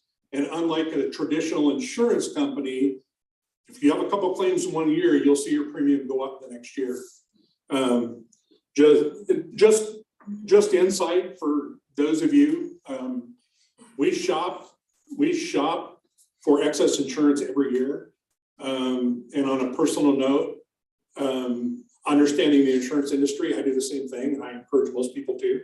I know people have allegiance to a company they've been with for a long time, but in the industry, if there are hurricanes in Florida and State Farm is who you're with, your rates are going up next year, even though you weren't affected by the hurricane, because they pass that on to their purchasers. We don't do that in IRMA. We also provide more coverage than you could get individually. We have a general liability policy that has, and I hesitate to say this because if someone from Chubb is listening, they may go, how do we not catch that? But we have an unlimited aggregate, which is almost unheard of. So we could have 50 claims this year and all of them max out individually or singularly, and they'll continue when the next claim comes in. Usually what you see in an aggregate is you may see 1 million, 5 million, meaning we'll pay $1 million a claim until we hit 5 million. We don't have an aggregate at IRMA. And that, a lot of that is a testament to, we're with one of the preferred insurance companies. Chubb is one of the preferred premier insurance companies in the nation. And they pretty much don't take anybody that's high risk. And that's why IRMA members and their focus on risk reduction is so important for our insurance. The advantage to IRMA are it's member controlled. When we look at claims, litigation, coverage, it's a decision made by our members. The representative you send to the board, whether that's your city manager or whoever you designate, that board sits together and says, here's what we want to do for IRMA. And the other thing that's important to know about that is that it's member controlled in that you have the decision-making authority with regarding to claims and litigation. If as a city council or whoever you designate, city manager, risk manager on an individual claim, how that should be settled or not settled. Some of our cities have taken a position that it's a matter of principle and we're not going to settle a claim. IRMA will support that. And the attorneys that we contract with at discounted rates, we'll take that position and push that position through. With traditional insurance and some of the others out there that you see, once it taps into they're going to pay, they take away the ability for the individual municipality to make a decision about what they're going to pay or what they're not. Most insurance companies will try to get out for as cheap as they can. So they may want to settle on something that you feel philosophically as a city, you don't want to settle. Insurance coverage levels that are not available. And I talked about that briefly. Our coverage is higher than you would be able to purchase as an individual municipality. You can't purchase an unlimited aggregate, but we can as a group because it's a shared loss. We have discounted legal rates as we go through and discounted insurance rates. We have several law firms on, as it were, retainer. We utilize all the time, and they provide discounts, so we don't run up the bills as fast as you historically would if you just went out and reached out to one of the local law firms and said, please, please provide us legal services.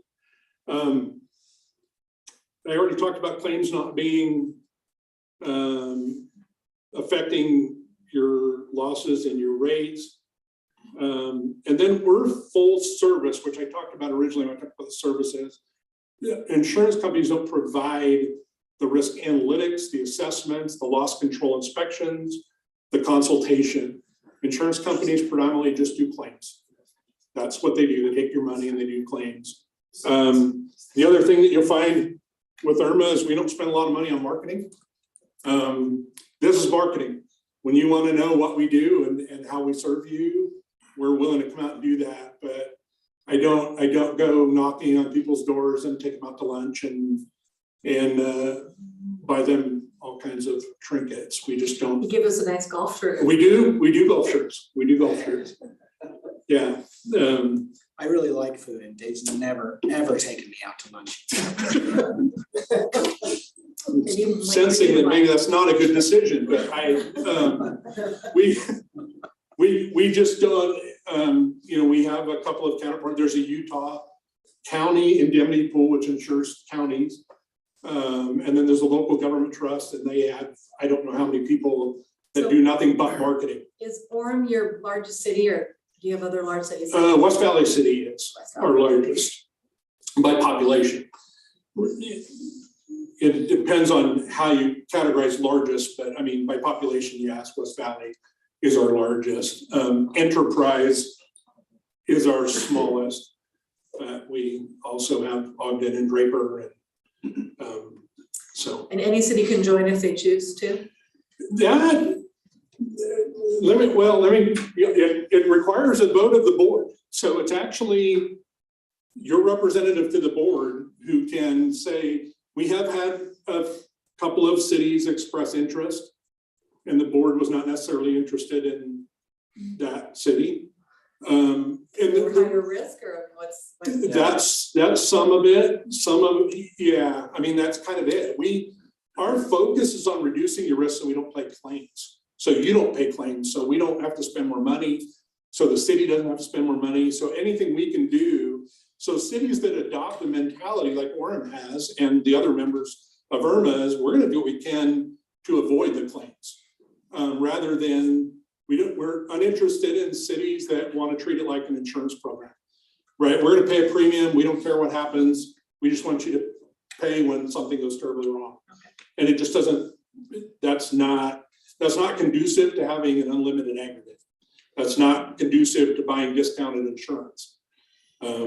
The pooling really matters there, and if you have a bad actor that comes into the pool, then it can have an impact on you and me as a city. So we do vet them. Remind me how many cities you have? 15. And maybe you can get into this, but as far as we pay a premium of some sort, right? But then we also, if we have a claim, don't we effectively pay it back over 5 years or something? Yes, you pay contribution, and that covers all the services and resources, and then contributes to the reserve. And the reason it was created that way was, if you were to have a multi-million-dollar loss for some reason, most municipalities are not necessarily in a position to come up with a multi-million dollars right off the bat. They can budget for it down the road if they know. And so what happens is we front the funding to pay the loss out of that retention or reserve. And then the city has an opportunity to pay it back over 5 years, interest-free, with the other provision of, we have a shared loss provision, wherein if your claim meets a certain criteria, URMA's reserve will cover a portion of that claim. The city only pays a portion of it back. Just by way of information, because I was looking in preparation for this meeting, Orem has had a shared loss every year for the last 12 years, where they haven't paid the full amount of a claim back because the reserve from URMA has come in and said, we'll pay this portion, you pay this portion. And it's different for each city based on their size and what their contribution into URMA is. So you essentially pay contribution, and that funds that self-insured retention, $1 million worth of coverage, and URMA services, which are relatively good considering the number of staff we have, the services we provide. And then if you have a loss, you pay in addition to that. And then we purchase that excess insurance, and Orem would pay their percentage of that, but it's pooled, so it's significantly discounted. So we get a variety of benefits by being pooled. We also get your expertise on the risk management side of it. Absolutely. But to say that the premium doesn't go up if we have a claim, it pretty much does, because we're paying it back over 5 years. I mean, so our overall cost would go up depending on our claims, right? Well, the premium doesn't, and I don't want to do semantics, but as far as, but I'm saying just the overall cost would go up because we've got that. Right. So, right. It would go up the amount of your repayment divided by 5. So if you had $100,000 loss, you divide it $20,000 a year. What you repaid back to the reserve would go up $20,000. It's the motivation though also for reducing and not having claims. Because if you have no claims, you don't pay anything back. Right? You get all the services and all the benefits and you don't pay anything back, so. But that fee is in addition to your yearly premium.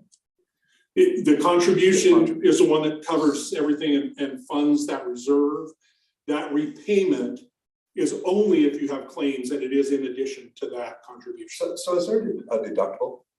There is, and it's different for each. Right now, for a member your size, do you remember? 10,000. Is it $10,000? I think it's $10,000. So I looked at the printout that we got, the last few years' claims. Yeah. So there's a lot of claims that are 8,000, 7,000. So that's just the city paying for that because. Yeah, and remember the city's gonna pay for all of it. If it's a $20,000 claim, you'd also pay all of that as well, right? Because we have. You have that overtime. repayment over time. Over time. And so in Spanish Fork, we've chosen actually not to use the deductible because there's no, in effect, I'm gonna pay the dollar amount the same over time. You're paying either way. Mhm. Right. But what I've come to really appreciate about the URMA contribution and repayment is the transparency of where it's going. When it's a blended rate, say even through workers' comp, you pay your workers' comp rates, you're gonna pay X dollars, and what is that going toward? Profit, your loss history, some other city's loss history, et cetera. That's all boiled into some dollar amount that is X. And with the URMA contribution and then my loss history, I know exactly what I'm doing. This is overhead and this is my loss history. I can budget for that, I can plan for that, and I can control at least. The contribution side doesn't go up very much, and the loss history goes up and down based on my successes in my city. It's kind of effectively a managed self-insurance. It is. Correct. Right? Yeah, very much so. Correct. So I've got a question. When you determine what's going to be a claim and what isn't, if I'm the city manager and I run a red light and crash into somebody, is that something that, who decides what, I am the city manager, but I did something that probably wasn't, I mean, in my mind, that probably wasn't in the role of their job description to run a red light and hurt somebody. But is there? To be clear, I would never run a red light. Not in the scope So of your is that, but so who decides whether URMA is gonna pay for that?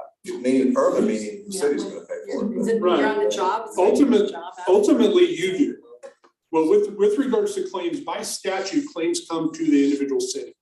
It has to be served at the city. You can't serve it to URMA because we're not the one you're filing a claim against. So you file a claim to the city and then the city evaluates that and determines, no, we want URMA's help with this, or no, we'll just handle it on our own. And some cities do handle a small percentage of claims on their own. Jason, you could. As a standard practice here at Orem City, so anytime we have an incident that involved an employee, but it also involved a resident or another party unaffiliated with Orem, we always get URMA involved. If I've got an employee that backs into a mailbox with a city vehicle, that's something that I can handle internally. But especially when there's an injury to a third party, URMA's always made aware of that and we jump on it. So our services with regard to investigations, adjusting, those are covered in your contribution. So there's no additional repayment for any of that. The only time it becomes a repayment is when we have to go outside for legal assistance or if there is a settlement that at some point in time. There's an attorney in the room or maybe more, but there is a concept called vicarious liability. So when you're acting on behalf of the city, running a red light is not something we would ask our city manager to do. But if he were to do that and acting on behalf of the city, the city would have some potential liability. But only during work hours, like if he was. Yeah, it would be when he's acting on behalf of the city or related to city business. You correct me if I'm wrong. Yeah, so if he's driving to the grocery store and that happens, then no, we're not gonna be involved in that, but if he's going to I mean, meet with legal counsel, or he's going to a MAG meeting or something like that, then yes. So oftentimes you don't get to choose what becomes the claim. You, through URMA, get to choose how you handle it. But the resident that got hit by the city manager in this example, they're the ones that are gonna file that claim, and it will work through whatever processes you have. Brent, I know you were the first, it's just no, it wasn't me, hypothetical. I did not throw you under the bus. But But for example, our police officers. yeah, I was gonna get to the police officers. Well, hopefully that's enough. As they're driving a police car, yeah, as they're driving a police car at night, off duty, that's where that off-duty coverage comes in, because even though they're going to the gym, which is clearly on their own, they're going to the grocery store or whatever, if they're in an Orem vehicle and they cause that accident, that claim will likely filter into you, will have to be managed by the risk management processes that you have. I have a question. If something goes to court, is it Steve or some city attorney, or is it your attorney, or is it both that are representing the interests? This is my favorite part of URMA, this answer. It is both. It's both. It is both. We don't ever, IRMA never wants to do something the city doesn't want done with regard to their claim or litigation. And so Steve would be working hand in hand with an attorney who handles those type of lawsuits. The legal system is just like physicians and everywhere else, you have specialists. And because one of our higher dollar value claims relate to law enforcement liability, we have a few attorneys who that's all they do. So they know the ins and outs of it, but they would coordinate with Steve to ensure that the city's needs are being met and also the legal needs are being met. Yeah, I'm So- sorry, go ahead. So you don't have a premises medical. You have adjusters to decide if like a slip and fall is gonna be covered under IRMA. Is that right? So you don't have do we have a set premises medical per person, you know? No, what It's just would happen is if something you had a slip and fall, that would be considered bodily injury coverage, and we do have coverage for that. IRMA would cover in the self-insured retention up to $1 million. Anything above that would go to our excess carrier, but they operate based on our guidance with our joint protection plan, which our members have created. But what happens is IRMA, if you reached out to IRMA and said, we have slip, trip, and fall, and it doesn't look good, we would send out one of our representatives, Libby Lowler, usually, and her adjusting to go out and investigate it and say, we don't think the liability is Orem City's. And then Libby would contact Jason and Steve and say, here's how we see this. And then they would make a decision regarding how we move forward with it, whether we deny the claim, whether we offer some settlement and compromise just to not spend exorbitant legal fees fighting it if the individual's adamant. Or if it came back that there was some liability, then that discussion again would happen with Orem City and Libby regarding what she normally sees. She sees thousands of these a year. So she can kind of tell you, this is how these go. This is how they settle. This is what happens if they go to trial. This is the amount that this claim is actually worth. And then Orem City can make a decision on whether or not they want to try to settle or not, or what process they want to take from there. So I guess my question is, are they always liability based? Premises medical, you just pay when people get hurt on your property, right? But liability is another issue. So you just is everything liability based, a payment? Yes. Okay. Yeah, I mean, you're talking about your own home. Like I have and that- premises medical. Yeah, that medical insurance that you have there. Correct. And we're talking about a place that you and I aren't controlling, like a park. But if someone's at the and sidewalks. ballpark Yeah, and they something get injured happens. as to, act of God, no fault of their own, we're not gonna give them medical coverage for their injury Yeah, unless there's some liability. Yeah, but you're gonna help decide that, right? You're gonna be the ones that can participate. That's true. Yeah, it's ultimately your decision to make. We've had, we had a claim not long ago. Actually, as soon as the reservoir froze over, there's a bunch of signs saying, don't play on the reservoir, be careful of the ice and so on and so forth. Family was out there playing on the ice, a child slipped through the ice. They pulled him out right away, but the upset was that this brand new $300 coat was ruined. because of it. In that case, the city said, you know what, we'll just buy them a new code. But there was no liability from the standpoint of us reviewing the case. There was no liability that IRMA would say, yeah, we have liability here, we should probably look at settling this claim. So, yeah. Just for an example, I'm trying to get my wrap around this deal. So that I'm just looking through the different claims, a lot of smaller claims. The biggest one I see though, like in the last year for Orem, was a $24,000 claim, an ethics claim. So who's this, what is that? And is there ever a time that the mayor or the city council would weigh in on a claim or have any say on a claim? That would be absolutely the prerogative of the mayor and city council. I mean, how would they know? To set up whatever process you want internally. We have 4 or 5 different that I've seen in different cities.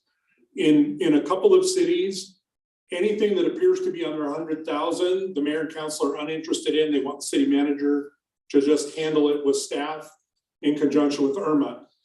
There's a couple other cities that once a week, the mayor and council get notified of any claims that are out there. And the mayor and council determine whether or not they want to be involved and know more about that. And then there are closed door sessions with the city attorney to provide for confidentiality and the attorney-client privilege. So somebody in the city would have said, pay it, and then we'll pay it back over 5 years. Correct. So someone okayed 24,000. That could be also associated fees. That might be attorney's costs. You need to get into the detail. Yeah, I need to be able to know which one that is and then pull up the history on that. I mean, a point of clarification, the ethics complaints are governed by Utah law. There's only a certain group of people that are allowed to know that. City council is not among that group. The city attorney is the one that manages that claim on behalf of the city. So it's not unusual that the city council would not know about an ethics complaint being filed. That may be true. Yeah, I'm not as familiar with that individual one. Yeah, and that's a very unique animal. Probably that's the only situation where you wouldn't be able to really talk about that particular claim with the city council. So it's just a very, it's the biggest Not- one here, so I'm going, wait a minute. what's Not that? even in a closed door? Why Not not even a a closed closed door? door, If because- we're over IRMA, why are we not? No, it's because state law governs or restricts the dissemination of information related to an ethics complaint. So it's just purely an ethics complaint. So It's yeah, not that's other types of complaints or other types of legal. so Utah law basically says you just can't talk about it, you can't tell anybody about it, you can't tell who's involved, anything like that. It's just very restricted. But that's the only type of claim that I'm really aware of that has those kind of restrictions. So, and as you look at the numbers on there for your particular city, I imagine that's gonna be an all-encompassing number. So there might be a settlement amount inside of one of those, an element of a dollar amount might include a settlement, might include attorney's fees, and things like that. So the number that you're looking at in all of those claims isn't necessarily the check that was written to, say, some individual that filed that claim. It would probably also include, if you had an attorney involved, the cost of that attorney and the like. And just so you know, there might be some more information. I brought these along, and inside here is the Orem risk report where we pulled the last 5 years worth of risk and data and claims information that is probably the most updated because I had it done just a couple months ago. So, and I'll leave that here for you and the council, and you can look at that. And that may shed a little more light. But IRMA is bound by law too. We are a governmental body. So not only do we have to, does GRAMA apply to us, just as it does to a city, we have to follow whatever exceptions or rules are in there by statute. So there's 15 cities that are part of IRMA. What do the other cities do? Do they go to CHUB or do they go to somebody else? Or? Some of them are with the local government trust, which treats most things like an insurance company. And then the counties are with the county insurance pool, that's only counties. And there are a few that just go out and independently purchase insurance. You have a couple that are small and don't feel like they need the other services that IRMA provides. On the same token, we have enterprise that couldn't be happier to have all the services that IRMA provides. So, and they, I think I can recall they had a claim just a year ago. And probably haven't had one for 3 or 4 years before that. So. But Dave, out of all 15 of those cities, your most important and highest priority city is the city of Orem, right? Absolutely. It's actually where Orem, well, it's where Orem headquarters are. Why, yes, where we're headquartered. Yes. You are the gold child. Yeah. I think the thing that some people miss in that last question was they just got my insurance. The minute you do that, you turn over control. You have no more control over how that claim is handled. And if you as a council say, no, we absolutely want to fight this, insurance company says, I don't care. And they'll settle or do whatever they want. That is one of the really benefits that most of our cities like, the local control. Another one is you can't buy a lot of the insurance we have out on the market as a individual municipality. This last year, we were pretty much told that Lloyd's of London, which is the largest and one of the only few remaining cyber risk insurers out there, is not going to insure governments anymore, because governments don't invest the amount of money in information technology security that private corporate entities do. Then they came in and said, if you'll do dual factor authentication, we'll insure IRMA, because IRMA is low risk. So you actually have $10 million worth of cyber risk insurance, which is almost unheard of for a municipality. I'm not aware of any. Our brokers have searched around. Most people are getting out of the cyber risk insurance market because it's just gotten to be too volatile now. But just to clarify, so that's where it gets a little bit confusing. So we've got cyber risk insurance. Correct. But if we had a claim, for $2 million or whatever, that would go to the cyber risk insurance, right? Is that what you're saying? Versus the repayment? Versus a repayment, probably, yes. So that would go to that. Yes. But then would we still be responsible to pay it back? No. So that's a separate. Correct. Sleeve. It's a policy that IRMA buys. It's a policy that IRMA buys because. So in that case, you don't pay it back. No. And there are some of those that you don't, where we have an extra policy, but the self-insured retention is a self-revolving fund. You pay in, you use, you pay back, you use, you pay in, you use, and so on. Some of those policies, because they're so costly, I've handled a couple of claims. It's about, unfortunately, this is no reflection on anyone from information technology, but once they've gotten into your system, if it's somebody very complicated, historically, we don't see the ability to do data forensics at the level needed before you trigger all kinds of mandatory statutory notifications, which cost a lot of money to do. What happens is there are a few companies out there that do that. And if you're not insured, it's about $21,000 a day for them to come in, because they will certify what data was or wasn't exfiltrated from your system. And so you can run up a $200,000 or $400,000 bill right away, which is why IRMA just pays it. And Lloyd's of London is responsible for making that determination and paying the costs of it. We are not. So in that case, you do pay, and I don't remember what your portion was, $16,000 a year. You have $10 million with coverage and you don't pay any of that back. So it's a hybrid system where it's not really realistic to have you pay back $10 million. We go out and we buy the excess insurance and we buy it at a group rate, which is discounted. Yeah. So is your land use excess insurance also?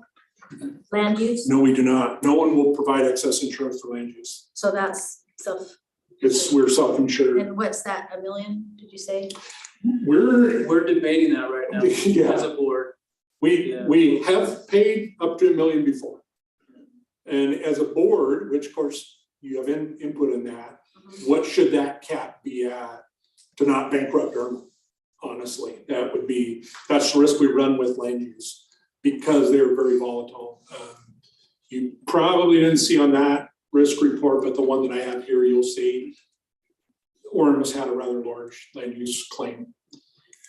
In our last board meeting, I think the discussion was around that $1 million mark, but we'll set Okay. that. Thank we'll set you. that. Now, history, we've done the history since the inception of IRMA in 1986 was the first land use related claim. And on average, those claims settle for around $80,000, 85 to 86,000. But we have had a few big ones. We've had a couple that were in the $300,000 range and one over $1 million. So we believe that at that $1 million coverage or somewhere around there, that it won't jeopardize IRMA's solvency long-term for its members. But be a valuable service. Yeah. So Dave, you use the analogy of in the insurance world, kind of like the medical world, where there's specialists. And you've talked a little bit about specialist or specializing insurance. In addition to cybersecurity, is there any other specialist or narrowly tailored insurance plans that IRMA provides that isn't self-insurance in nature? We do provide the auto physical plan, which is just an internal. We talked about that. That's at $390 per vehicle. Most of our cities participate in it, or participates to an extent. I don't think all of your vehicles are. That would include our lease vehicles. Yeah. Anything that is under a current lease. We run through IRMA. Right. And Property. yeah, property is another one that are self-insured retention for those cyber risk. Earthquake. Yeah. Earthquake insurance. What's the upper max on this week? It actually, it's covered under our 750 million. So I mean, we could have an earthquake in the Wasatch Front and we would have up to $750 million. And no deductible, I mean, No, there's a deductible. is it like a 10% deductible? No, it's a fixed deductible and I'd have to go look. I don't know it off the top of my head.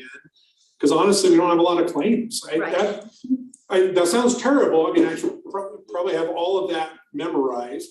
I think it's 50,000, but I'm not. It's General insurance, there's a percentage deductible. But that's back to the type that you don't repay, right? That's like. Correct. That's one that you would repay. Okay. What we've tried to do is a hybrid of the ones that you could repay are ones that frankly, generally are going to be the lower cost types of claims. So it's just out of that reserve. It's very similar to how I have my auto insurance. If you have a $500 deductible, you pay a higher premium than if you have $1,000. You can get $2,500 deductible. I have 3 cars. I leave $7,500 in a savings account and it just earns interest. Not much, but it earns interest. So I never have to worry about, do I have to pay my deductible? I pay that, I can take $2,500 out and pay it because it's viable and not going to create a problem or hardship. IRMA does the same thing with the reserve, that $1 million reserve. Those are the ones that a city can repay within a reasonable time, and it's not as much of a hardship. But if you had a $250 million structural loss or property loss, that would be difficult for the city. Yeah, and so that's why we buy that. It's a hybrid. This is how we do it. I don't know another way to describe it, but that's, yeah. I do have a question, like if there was an earthquake and it affected many cities and that money gets used like that, is there a hierarchy of like who would get claims before? Back to that golden child. You heard it, so We have it on record. So let it be written, Yeah, I wish I could explain property adjusting to you, but I can tell you they do prioritize property adjusting and how they do that. And first off, we're on a claims made basis. So we handle claims as we receive them and it's first come, that's how we handle it. Now, obviously, if there were multiple cities in the Wasatch Front, they'd all be filing at the same time and we'd be in contact with FM Global. The other thing I will tell you from IRMA's perspective is we are with the largest and most solvent insurers in the world. Our cyber risk is with Lloyd's of London. They are the largest insurer in the world. They're Beasley Group. We are with FM Global, Factory Mutual, which is the largest property insurer in the world. So we feel confident about our position, where we are and their viability, just like IRMA's reserve viability. We do an actuarial projection every year to make sure we're viable to continue operating the way we are, that we don't need to adjust coverage. We're having one done, this will answer your land use. We're having an actuarial study done right now to say, what are the probability models based on our history and based on current insurance service organization claims history, where should we say we're gonna cap insurance for our members? What's that number? Is it 900,000? Is it 1.5 million? And what is the probability that we could pay that out in perpetuity without diminishing our insurance reserve? Okay, we better move on unless anybody else has got any more questions. Thank you. All right, thank you for your time. I appreciate it. Yeah, thank you. I'm gonna leave these here. You want me to leave them with you? So where's your office in Orem? We're on 800 North over there. And by the way, we are embedded in Orem. We have a contract with you. Your IT department provides service for us. We've been a partner with Orem for a long, long time, and we like it.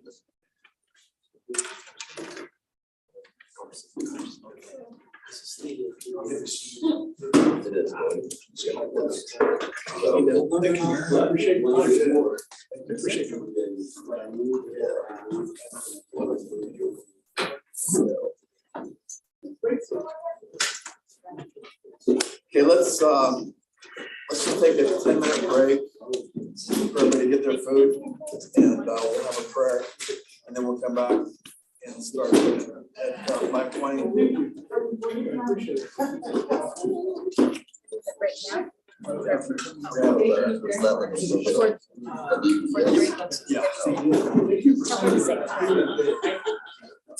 I didn't go. Say, Debbie. Yes. Just hoping that you're having, you like to say a prayer? Sure. Father in heaven, we have gathered today, to discuss the business of the city. We ask a blessing on the students who have provided, that'll be nurturing and strengthening. We're thankful for the opportunity to serve here in Orem and all of our great employees who support this great city. And we ask these favor and blessings in thy holy name of Jesus Christ. Amen. Amen.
When it's on. I just thought it was weird. Next on the agenda, we've got CUWD Water Conservation Program. And Chris, do you like to? I'll introduce, thank that? you, Mayor and Council. For about 10 minutes or so, we're gonna have a presentation, and we'll have some Q&A during that presentation. I've invited Savannah Peterson from Central Utah Water Conservancy District. I don't know if Terry, you know her, we've got the same last name. But she comes to us from Central Utah Water Conservancy District. She will be speaking on the water conservation standards that they have. And they offer rebate programs to residents if the city of Orem adopts certain standards in our planning for land use and for landscaping in particular. So she works with Rick Malloy. Between her and Rick, they have reached out to several communities, and they're having a really quite an extensive public outreach effort to talk to us about water conservation and to help us reduce some of the water use and water costs on behalf of the state of Utah. So turn the time over to Savannah. Thank you for your time. I'm excited to be here. I am the Water Conservation Programs Manager at Central Utah Water. I've been there for about a year and a half, so this is all new for me, and I'm excited to get to know everybody. I wanted to talk a little bit about our.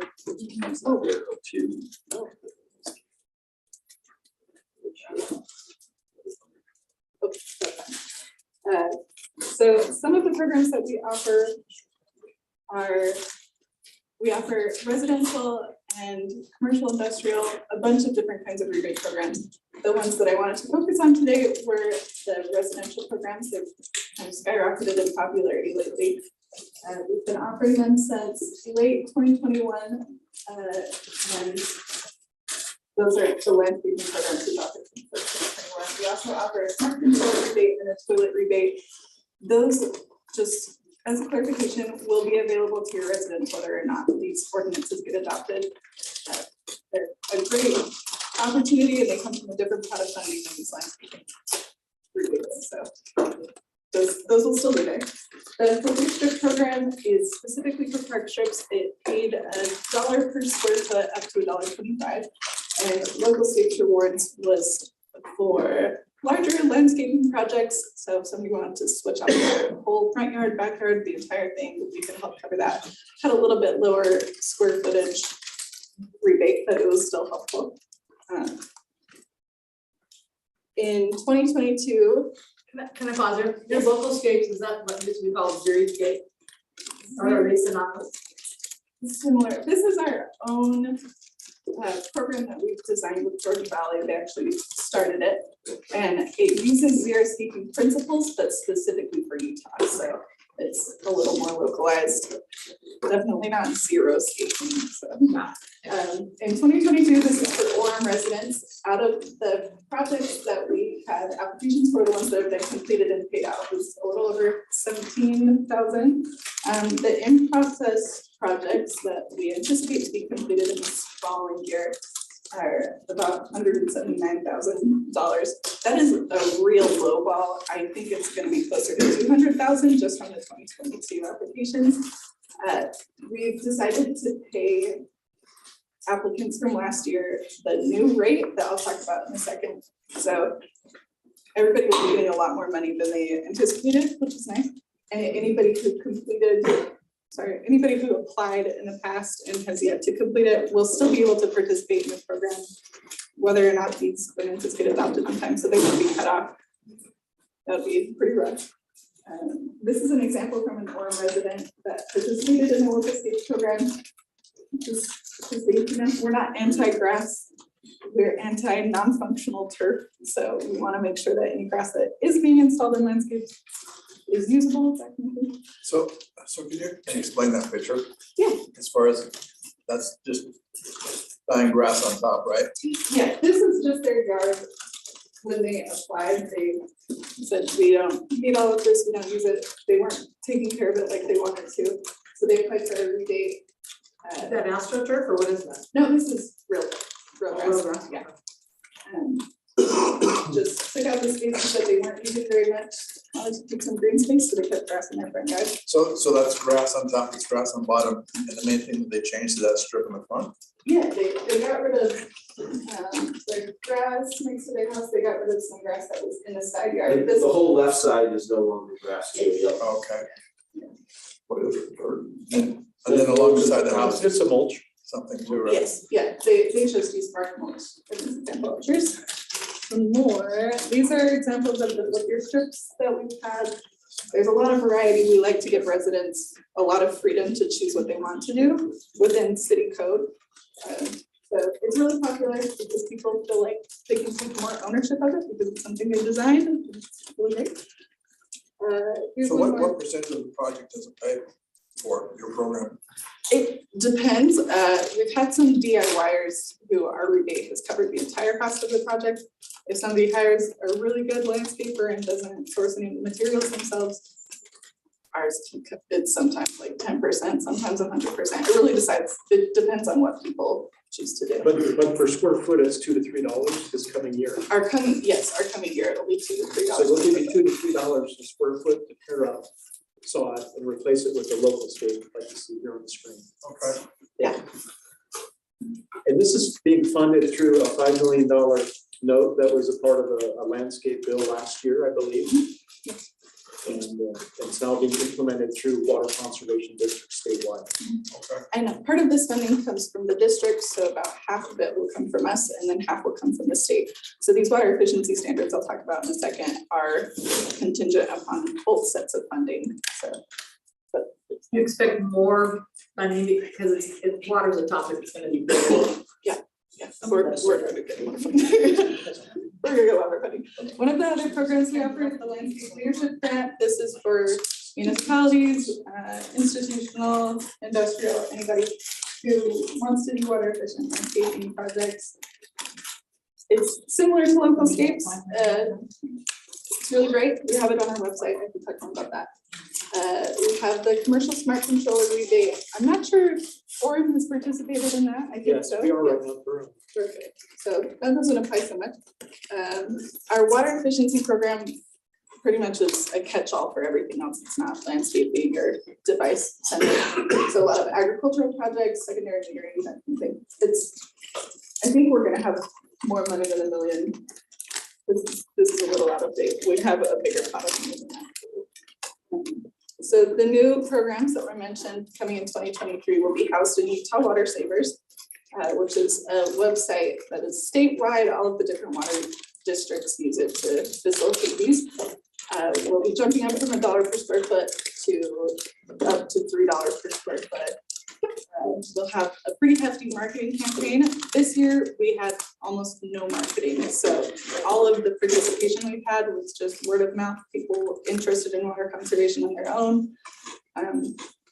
So with marketing and a heavily increased rebate amount, we anticipate a lot more participation and interest. So you're gonna market through Orem, like social media, what does that mean? Yes, yeah, we have billboards, we have a video campaign.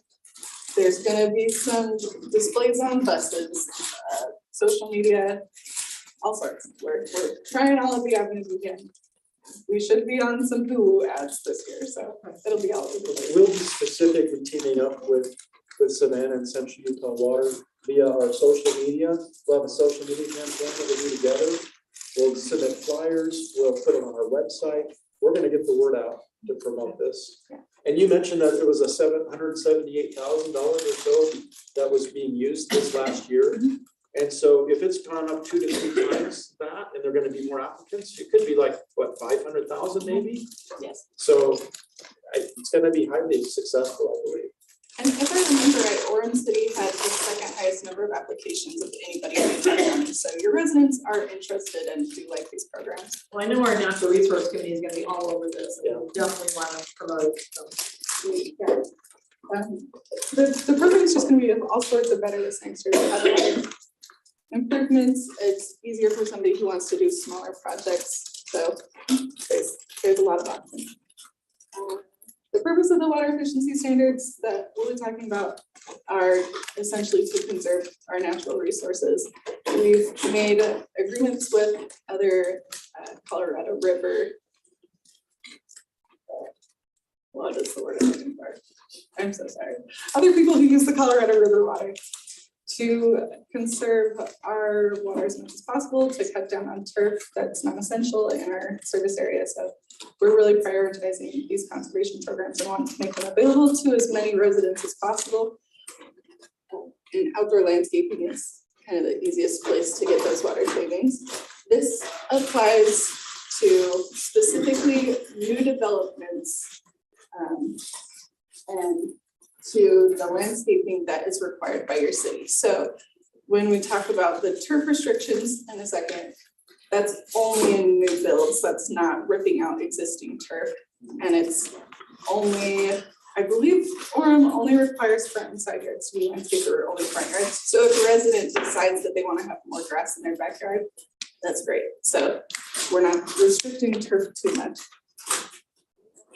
The main points that would need to be adopted into your city code for these programs to continue to be offered are that lawn shall not be installed on slopes or in areas that are less than 8 feet wide at its narrowest point.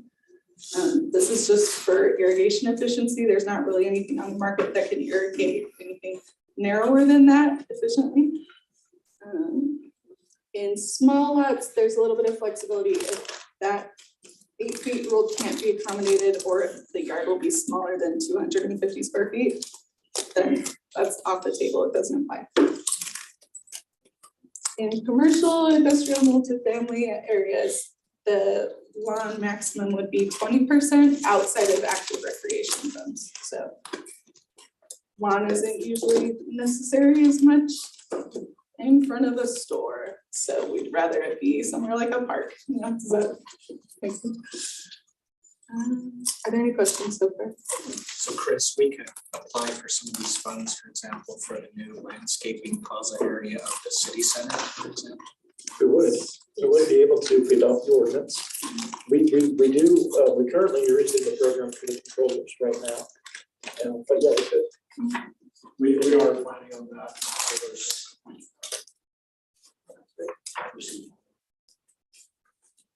And We could also do that at Hillcrest and probably even more effectively at Heritage, because that's going to be more water conservation minded facilities.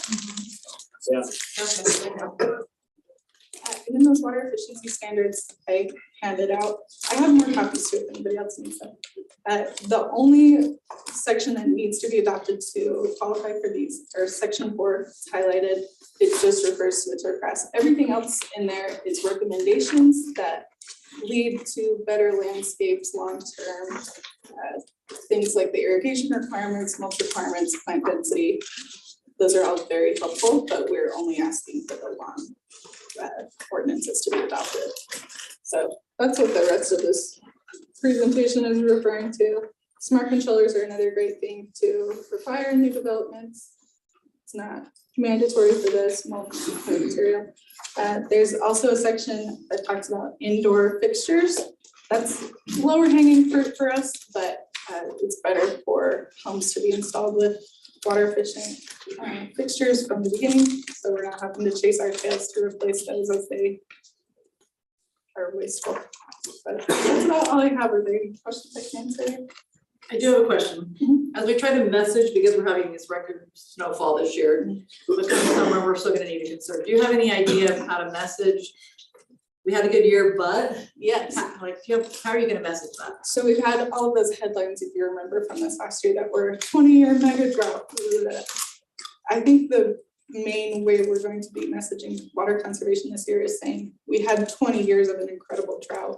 It's gonna take more than one wet year to get out of that. And if you look at reservoir levels, that kind of thing, they're still pretty low. And the Utah Drought Monitor still shows most of the state in some form of drought up to, I think there's quite a bit of the state is still in extreme drought. So we've had a good year and that's great, but that doesn't get us out of the trouble. So it's okay to show gratitude for what we've received this year and say, look how wonderful this is. I mean, I don't, I don't remember this much snow, for a long time. So this has been fantastic, but we're just getting out. She's from Heber. And I'm from Heber. This is what yeah, Heber is like it used to be when I was younger, what they got this year. Should we just put still pray? But yes, that's it right there. Don't stop. Don't stop. I heard a report that suggested that it would take about 5 more years of this kind of weather to fill up all of our reservoirs, including Lake Powell. Yes. So- That's a good one. So keep praying, yeah. Yeah, Good start. it's a great It start. is a great start. Still the second driest state in the nation. Showing gratitude doesn't mean we don't understand that we still have a long way to go. I'm a little confused, so are there grants available for people willing to comply with this, is that what we're talking about? Yes, yeah, all of these programs I mentioned are available for cities who have adopted the bullet points in section 4 of that document. So just in line with the cleaning your ordinance back, it does limit, so any new development would be maximized at 20% grass. So 35% turf. I thought you said 20%. 20% in industrial, multifamily, institutional, outside of active recreation. In residential, it would be 35%. 35, max. So And if only- only wants to landscape their whole front yard, we would say no, only 35% of it can be grass. So that's something we'll bring forward to make sure that you're comfortable with us doing that, but that's something we'll have to amend our landscape ordinance to show. Wasn't there some concern over heat, over like rocks and too much? Yeah. That is a I concern. mean, right now, we don't require grass, we can do bushes, shrubs, ground covers, all that. We don't have a maximum amount of grass that we can have. So this would set that standard, so right now, there's no max, there's no minimum, this would set that. So I'm just thinking my front yard, I have my driveway, I have my little shrub area, and then I have grass, so it counts the driveway too, right? Does not. Oh, it You doesn't? just count the area that's landscape. That could be landscape? Okay, well, that's good to know. And again, this only applies to the front yards that are required to be landscaped for certificate of occupancy. So somebody who wants a lot of grass in their backyard for kids to play, that kind of thing, they still have that option. Savannah, you mentioned this is only for new development, but what about if Lene wanted to redo her front yard? That's what our programs are for. So this is requiring new developments to just have it installed, and I will pay anybody else who wants to switch over to something more efficient. Okay. Oh, But in order to do that, we need to change the soil. Yes. So what's your contact information? It is, I have a bunch of business cards too, but there it is right on the screen.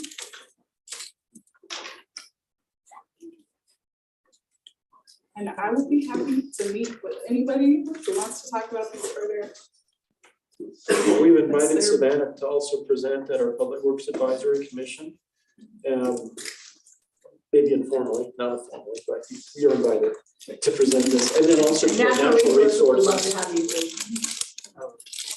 Well, Sarah's, you're on the committee, right? Are you the lead there on the committee? I'm not the current chair. Oh, okay, Twins. okay. We'll have Matt get a hold of you. Yeah, that's all I have. If there's any other questions, I'd be happy to answer. So when you say 35% grass, that's just the grass part.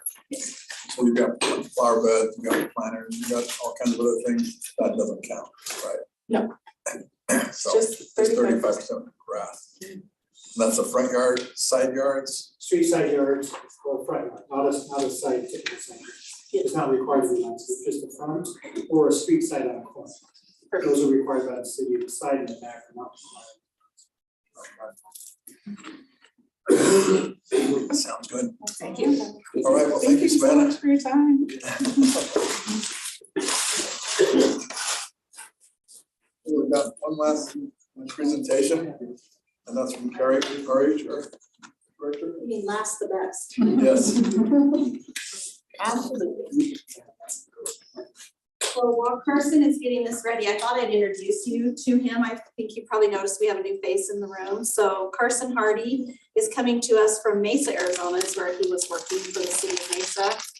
And we stole him away from them. So he is an analyst for us, so. Welcome home. True. And just really quickly, I'm gonna have Amy Peterson stand up. Amy Peterson is now the HR manager, so she's taking on more of a larger role with us, so she is taking on some more of this responsibility. So I just wanted you to get to know her face. Okay, just really quickly, because I know we're short on time. We do an equal employment opportunity plan each year, and this is for city employees, not for the community, but for city employees. And it's a 2-year plan. And it expired, our previous one expired at the end of 2022. So we do have a new plan. It's up on the city website. If you go under human resources, you can see the plan there. It's about 40 pages long. So I won't make you read the whole thing, but I'll just give you some really brief highlights. But the point of an equal opportunity plan is to make sure that we're meeting the levels of that we need to make sure that we are equal to what our community is. So our community demographics equal to what we have in the city organization. So just to give you a brief overview of our key accomplishments from our previous 2 years, we looked at changing and doing more targeting opportunities for job announcements, especially through social media. We used our city website and social media outlets a lot more than we had in the past to represent some of our job opportunities, and that's been a success for us to get some. We've changed our online job application process to reduce barriers so people didn't have to physically come in, they could do it more online. We also removed the salary requirements and the salary history when you apply for a job, because we found that studies have shown that women tend to not negotiate when it comes to getting jobs. And so we wanted to remove that barrier so that we weren't aware of what they were making previously, so that we would have the upper hand on the negotiating. What does that mean? Women don't negotiate? Well, so lots of studies have shown that men are a lot better at negotiating their salary when they come in to work. So I did not negotiate very well for my first job. See, there you go, right? I do think that trend is changing. It is a learned. I learned how to do It's it. a learned skill. Yes, it is, It's not a natural thing to, first of all, put yourself out there and then really kind of, I don't know. My wife hates the car buying experience for that very reason. See, I love that. I love the haggle. I've learned it, but I didn't. Yeah, it's something you have to learn over time. Yeah. We also created an employee resource group that met quarterly to talk about ways that we could improve belonging for other employees to make sure that everyone feels welcome here. We also offer an incentive and a paid bonus to employees that do speak Spanish here on behalf of the city during their work day. So we do give them a bonus at the end of the year. And then one thing that I'm really excited about is that we partnered with UVU, their Spanish department, and we had UVU students translate a lot of our city website into Spanish. So that was really a big project. With training and accessibility, we did the mandatory sexual harassment training. We started supervisor trainings for unconscious bias, and we also do specific trainings in departments. So if departments are having issues with welcoming other people. Can I just make a comment? Unconscious bias is not scientifically based. No psychologist or physician would ever can tell the difference between conscious and unconscious bias. In fact, there's a new article that just came out. Harvard did an article. Another scientific publication did an article that this type of training within cities or even with organizations probably does more harm than good. And so if you look at the literature, maybe the city council should look at the literature on what you call unconscious bias or some of these programs where you're training employees with the underlying assumption that we're all racists or bigots. I think that's where the program goes off the rails. So that is not our intention of doing these trainings, but I appreciate you bringing that up. Our intention is to just make sure that employees are aware that like one of the trainings that we had everybody close their eyes and we say, and there was a gentleman talking saying, and just, oh, here comes my boss. And people would imagine what that boss would look like, just in your mind, right? Was that just something learned, or was that something that you've experienced yourself? And that's what we want people to be aware of, really. But I appreciate that. Maybe we need to look into that a little Because closing your eyes is not training on focus on unconscious bias. That's a whole different story. I'm really uncomfortable with unconscious bias being taught at Orem City as well. There's a real woke issue out there that has very little substance. Okay, well, we'll look into that and maybe circle back on that. We also did disability in the workplace training. I know that Jeff and Dave attended that, and that was really successful to make sure that everybody feels welcome there. And, yeah. I was there. Yeah, and Debbie was there as well. And then we created an employee intranet. It's called Walter, and that's an opportunity for employees to go in and read our employee handbook and our other things with EEO. So with career development, we are really pushing and promoting the opportunity for employees that are current employees to work towards having training opportunities and tuition opportunities so that they can promote within. We would really like to see employees that come in and they're dedicated to the city to be able to promote within the organization. And then we also want to make sure that we're always accommodating employees and job applicants that have disabilities and medical conditions. And then quarterly, we started our BABO, or Building a Better Orem trainings, and that's an opportunity for employees to feel welcome and engaged with each other.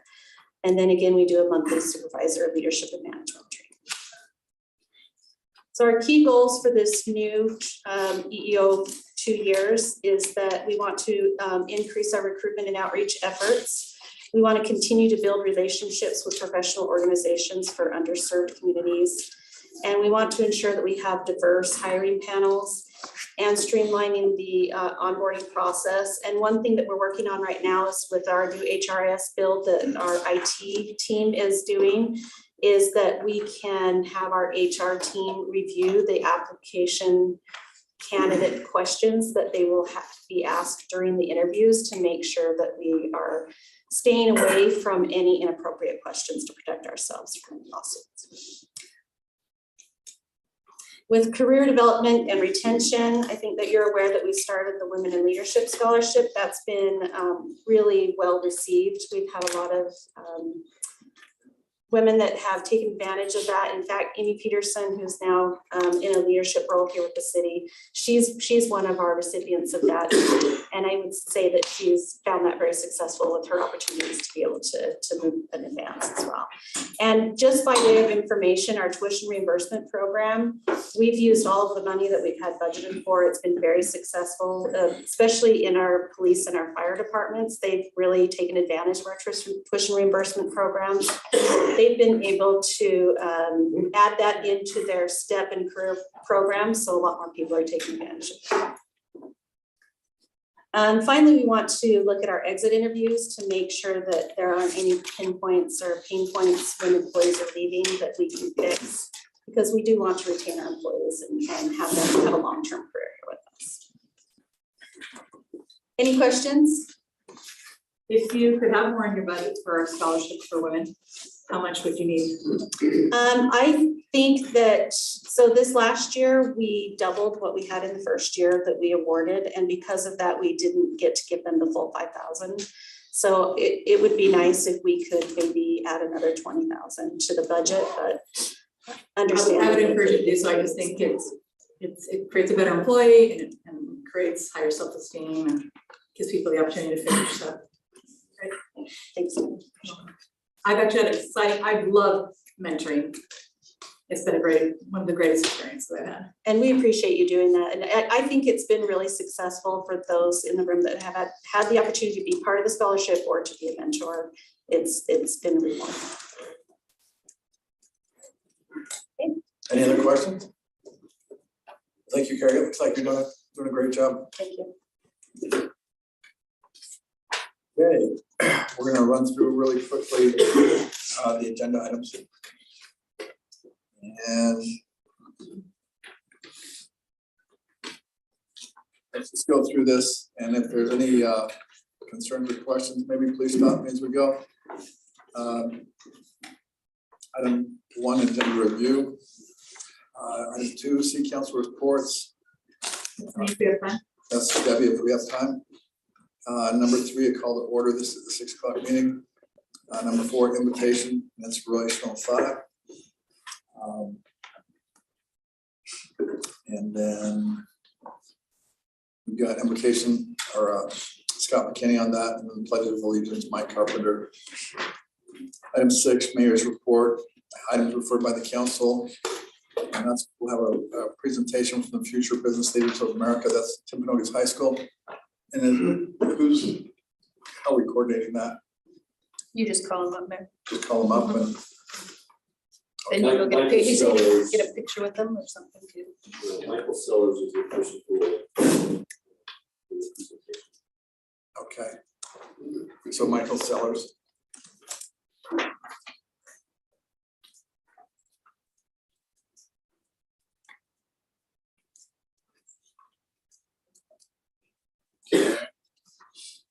Now we've got personal appearances for 15 minutes. We've got 7 items, which is just me approval of the meeting minute. Item 9, 9.1, appointment to Library Advisory Commission. I can do that one. That's my commission. So Renee's got that. And we've got appointment to the Care Commission.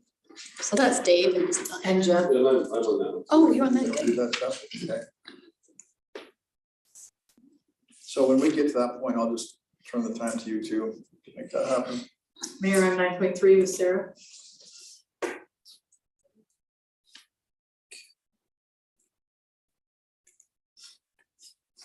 And then we've got item 9.4, an ordinance amending city code by enacting subsection 2.7, extension of existing contract in unfavorable procurement environment. That's what we talked about last week. Yes. Steve, you'll take that. Okay, and we've got a resolution, item 9.5, resolution, public hearing, amending the Campus Drive residential parking permit area. That's you also, Steve. And this needs an open public comment. Thank you. Is that what we Yeah, did it's a wrong? public hearing, report Okay. to public hearing. Okay. Okay, so we'll have the public hearing, then we'll vote on the resolution Yeah, after that. yes.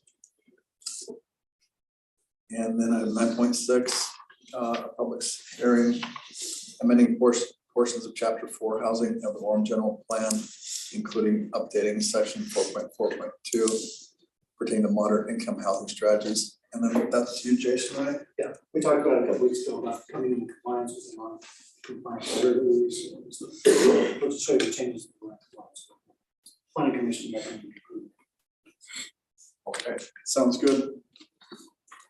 And then we'll have, that's about it. And we'll have city manager information items. And after that, we'll adjourn to a closed session. And we got this. Okay, I'll give you a high level. From over Summerfest, our theme this year is Be the One. This is the American Legion theme for the year, and it has kind of a military veterans theme, also with suicide prevention, especially in the military. June 8th, 9th, and 10th are the main, I think the parade's on the 10th, so that week of the second week of June. Arts Council, I'm also over. We're going to be wrapping utility boxes. We've received numerous submissions from the public, and some of them are just beautiful. We've opened applications for Summerfest, presentations on the theater, as well as our summer concert series. National Resource, we just had our retreat, and everything from rain barrels, social media, adding awards, all kinds of things that they're weighing in on. So they're very active, and I think they welcome this water conservation program. That's something they'd be happy to message. So 3 great activities, 3 great committees that I'm over, and they're all doing some great things. So Okay, thank you. All right, we'll go ahead and adjourn to our next meeting. Thank you.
We'd like to welcome you to the city council meeting tonight.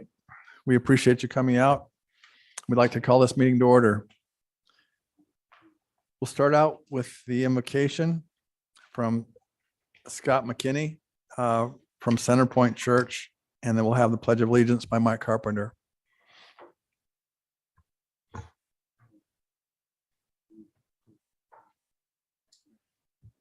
Would you join me in prayer? Our Father, we give you thanks today for this city, for the opportunity, the blessing to live in such a great place. Lord, we thank you for all the great gifts you've given us and the beauty around us and this beautiful valley where this city exists. And Father, I thank you for these folks that have dedicated themselves to leadership in this city. Lord, I pray that you protect them, encourage them. Lord, that they would understand that we are grateful for them, and also, Lord, that you would give them wisdom as they make decisions for the future, for the betterment of all. And we thank you that that this city is run as well as it is. And I'm thankful, Lord, on a personal level, to be able to have been able to raise my family here. Thank you for that, Lord. In Jesus' name, amen. Amen. Thank you, Scott. Now, Mike Carpenter, if you'd like to say the Pledge of Allegiance, please rise.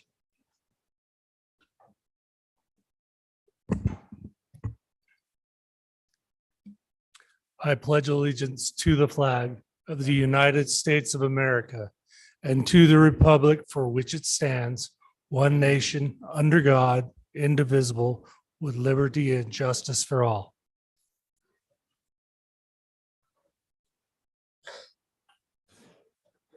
Thank you, Mike. Now we'd like to move on to a special presentation from Timpanogos High School. So if you'd like to bring the group up here and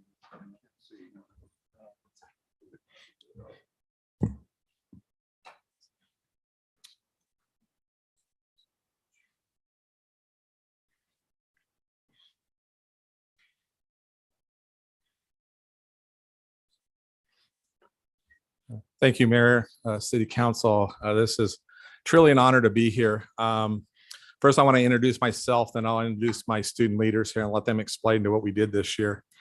My name is Mike Sellers. I teach over at Timpanogos High School. I run a club called FBLA, Future Business Leaders America, and I've been doing it for 34 years. Every year, my club chooses a community service project, and the project, I'll let them explain it, but the project that we picked this year was due to the fact that one of my grandsons went in for surgery. And one of the things they did was brought him a little toy to kind of relieve him. And I told the kids, I said, hey, why don't we reach out to firemen, policemen, and the Timpanogos Hospital and see what we can do. So I'm going to go ahead and introduce these individuals, and then I'm going to turn over the time. They're the ones going to present this. So first, I have Sarah Wilson here. She is our secretary. Talia Henderson is my president, co-president, and Layla Tasmatova is my one of our VPs. And so I'm going to turn over the time to them. You guys can stand up if you want to. Okay. Hello.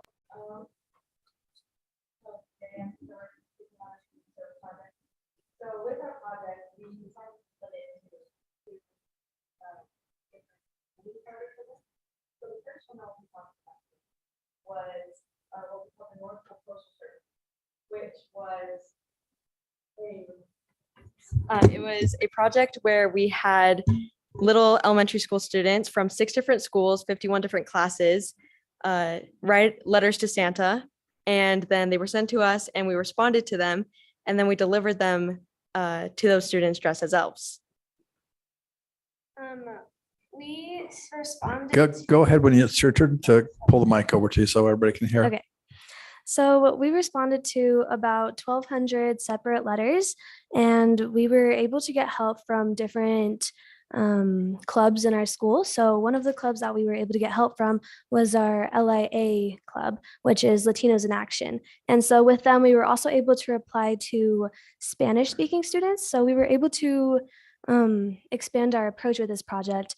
And we were also able to respond to a few Portuguese students. So you said you had 1,200 letters that you received? We received and responded to 1,200 letters, yeah. Wow, that's huge. So just a little bit more about the letters. Oh, okay. So we created a few different templates for each letter, but the part that took most of the time is we would read each letter, and we had a section within the letter where we would personalize to respond to the letter so that they would know we read it, and they would know that for what that we were responding to, and that each one was personalized. So these are some pictures of us delivering them. It was a really amazing experience to get to be one of the elves to deliver it. We had some really adorable kids running up to us and asking us all sorts of questions, and just to be able to like see their faces light up when they heard that we were from the North Pole, and to hear from the teachers that the kids had so much fun doing this it really showed us the impact that we had, even if we weren't necessarily making someone's life better in a more economic way or in the typical service project kind of ways. We were making somebody's life better just by making them happier and by giving them a very happy memory. Yeah, like Talia said, we were able to spread Christmas cheer. And one of the really sweet experiences that we had with the children was one of our members, while she was out delivering the letters in the treat bags, one of the little girls ran up to her and gave her a hug and a sticker and was like, "Thank you so much for coming all the way from the North Pole to give us these letters." And was just really sweet and thankful. And it really made this project worthwhile. Yeah, so when we were delivering the letters, I went as a photographer. I wasn't dressed up as an elf or anything. So I got to kind of watch the kids' reaction. And I think one of the most touching things was that they were a lot more excited to get the letters and see what Santa wrote back to them, rather than the candy bags, which was still a bonus. But they got really excited to read the letters, and the teacher had to tell them, like, just wait a little bit, we'll open them later. And they were super excited to see what Santa wrote them. Our second project that we did was a toy drive. So many other clubs at our school do toy drives at the same time, but the way that we set it apart and made it a bit different was, instead of giving those toys to families who were struggling to provide Christmas for their families, we gave it to kids, or rather will be giving it to kids in hospitals, or we'll be giving it to the police department and firefighters. And that way it was a little different. So yeah, we were able to get a whole bunch of toys by like putting posters around our school and getting it into our school newsletter and our TV. So the holiday toy drive red poster is the one that we hung around our school. And from that, we were able to get a lot of students bringing some of their toys. Yeah. So we raised around, we raised a good amount of toys, but some of them were used, which we decided to donate to Ugly's Closet, which is just a secondhand store, but a lot of lower income families can purchase from there. So that was a good experience to be able to donate somewhere else too. So we received, and we're still receiving, but we have so far received about 200 toys. We'll be having 50 toys go to the police department as of right now. Actually. And then we also have 50 for the fire department. And then we have a variety of toys for the hospital. Like we have 40 blankets, we have 29 stuffed animals, and a few things like cars and books. So we would now like to call up the representatives from the police department, fire department, and hospital. Yeah, so if you're representing the fire department, police department, or Timpanogos Hospital, can you come on up here?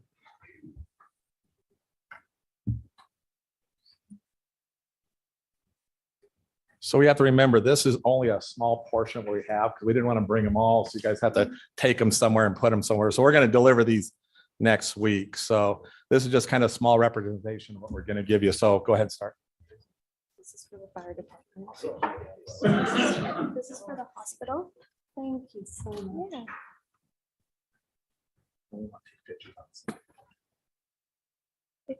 Thank you for listening to our presentation today. Well, thank you. And if you would like to take a picture, okay, with the group, Might as well just- you're all here. Just come on up. Stephen, here, take it. Yeah. City council, stand up. Mayor, if you and the council want to stand up behind us. we'll- Okay. we'll get the picture of the whole group.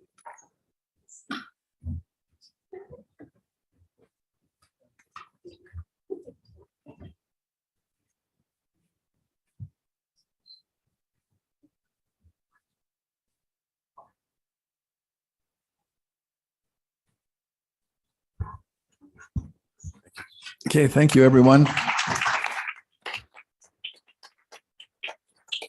Thank you guys for letting us do this. Thank you. Thank you. And thank you for you girls for your presentation and doing such an awesome program. Can I make a comment, Mayor? Sure. So Timpanogos High School is where my kids went. And one thing that you said tonight that I really like about Timpanogos is our the partnerships with the student coalitions, the student leadership coalitions that happen. The fact that you reached out to LIA, that this was an LIA and FBLA joint venture, joint activity, joint way of serving the committee is just ways that I think as future business leaders, you are really leading out on helping the community and creating unity in our community. So thank you so much for that. And Jeff?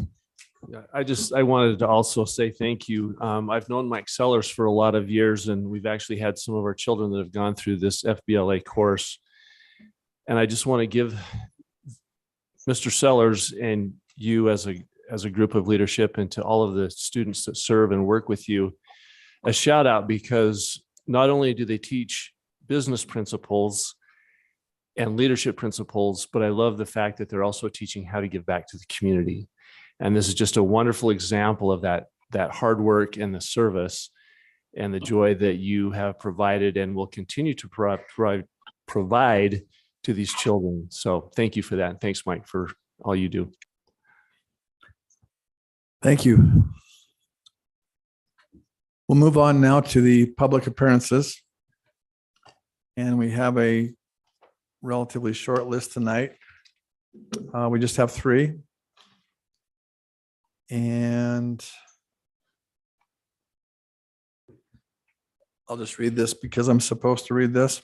But as far as personal appearances, it says time has been set aside for the public to express their ideas, concerns, and comments on items not scheduled as public hearings on the agenda. Those wishing to speak are encouraged to show respect for those who serve the city. Comments should focus on issues concerning the city. Those wishing to speak should have signed in before the beginning of the meeting. Please limit your comments to 3 minutes or less. And we'll start out with Jason Fowler.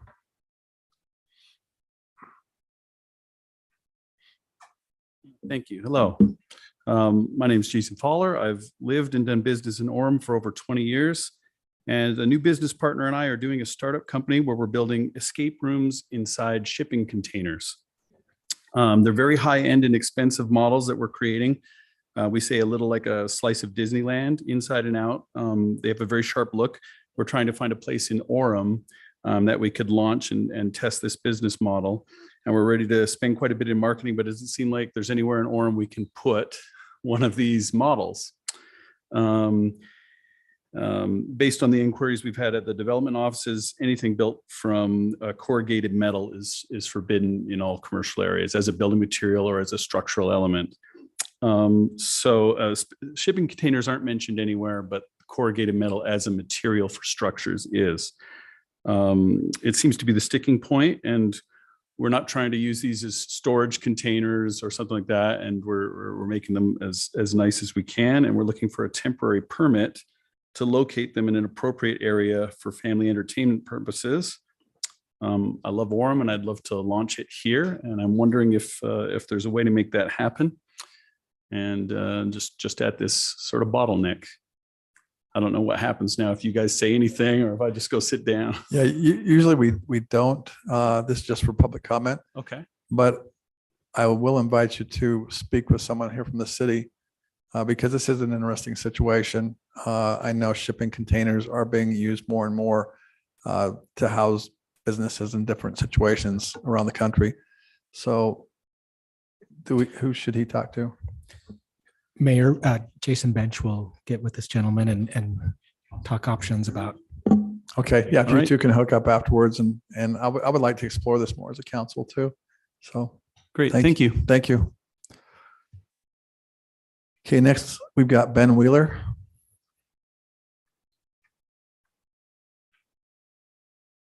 Good evening. Somebody asked me tonight when I came in if I was enjoying my retirement from city politics, and I said I was, but that's going to change tonight.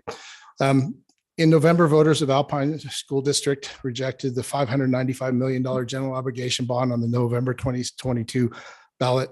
Yesterday, Alpine School District posted a public notice to issue a $90 million lease revenue bond to build a new middle school in Eagle Mountain at 6%, which is a higher interest rate than if the bond would have passed. At tonight's board meeting, they are going to pass that. I wanted to make sure that that was read into the minutes of the Orem City Council meeting so that that I would make sure to encourage the city council that did such a great job of leadership in November over the last year to make sure that the taxpayers of Orem were protected, as Mary Young explained why he originally became involved in the bond issue last year. So please understand that it would be important for us to follow through and to make sure that if this bond is passed, that it is attached to the school district and not necessarily the cities that are in it when this passes. And I encourage you to take the leverage and the leadership that the five of you did. And I'm grateful for the opportunity to stand in front of you as now unretired. Have a good day. Thank you. Next we've got David Davies. DeVos. Dawes, D-A-W-E-S. Oh, David Dawes. Okay. There's two items. I live at 113 North, 500 West. There's two items I'd like to talk to. First one though, and he's taken some the pictures that I've taken, and you'll eventually get those on the screen. But at the corner of First West and 500 West and First North, there's a drain and the sidewalk goes, they've had slanted the sidewalk and it goes right there by the drain. It's very dangerous. There's been several people that have fallen, and most of the time they bypass that corner where that slant is and then get back on the sidewalk. And that's a lot of them attend the chapel there at right behind. There's a big parking lot of the Church of Jesus Christ of Latter-day Saints in the chapel there. I was wondering if there's some way they can change that. Also, this year there was a bunch of leaves that clogged that drain, and I went out there and raked away the leaves away because we had a little lake there. So if you take the time and look at this pictures that he's got, and then if you got just a few minutes, take a drive down to First North and 500 West, and just walk that path and see how dangerous it is. The second item I'd like to talk to is you've got a really wonderful facilities there for the fitness. Now I do a swimming class there in the morning, and they're putting down a rubber size on the slick floor there. And they said it was going to take them 3 weeks to do it. If the workers would have had the opportunity and they just closed the polls for a week, they could have done it in a week. I'm saying it's going to take them 4 weeks to do it because it's got a cure. And what was really bad is they had to raise the garage doors there and the windows so the fumes could escape. I don't know if you've ever been in a swimming pool and this type of weather, and all of a sudden they open and a cold breeze starts blowing in there. I mean, it's quite cold. So, you know, if upper management would listen to the workers, sometimes the workers know better than the upper management. And I had that experience when I was working for a company. I had written a proposal where we could save probably 4 days working if they implement it. And it went nowhere. Then our president attended a meeting where they was closing in 10 days. 10 days. And he came back and he wanted to do that too. And they hired Arthur Anderson, which was a big firm then, to come and do it. And we were told to do whatever you can to help them. And they sent one of their accountants to me and he says, is there any way you can streamline this? I said, yeah. I says, I got a proposal here to probably save us up to 4 days. And his eyes got as big as silver dollars. They took that proposal down to California and they got paid $85,000 for it. I would have been happy with $1,000 bonus, even more. Anyway, we have a beautiful city. I just bring these things to your attention to avoid any more accidents or any really severe accidents with the sidewalk there. Thank you very much. Oh, I don't know if I mentioned that he's got the pictures of the sidewalk that he'll be sending to you. And if you look at those, and as I said, take 10 minutes and walk down that, even 5 minutes. It takes 5 minutes to drive there and 5 minutes to walk down there and see how dangerous that is. Thank you. Thank you, David. Bryn, would you like to have him follow up with somebody? Yeah, Mayor, I'll have Chris Shirkey, Public Works Director, follow up on the storm drain item. And Okay. So David, did you hear that? So Chris Shirkey from Public Works is going to follow up with you on that item. I'll just readily admit that we have plenty of our wonderful employees who are smarter and more creative than at least I am. Thank you. All right. Public comments are closed.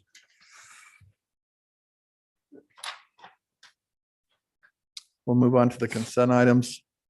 We've got approval of meeting minutes, the July 12th, 2022 minutes, and the December 13th, 2023 minutes. Mayor, I make a motion that we approve the consent items as listed. I'll second. Aye. Aye. Yes. Yes. Yes, I guess. I don't know. Yes. Yeah, we need to get.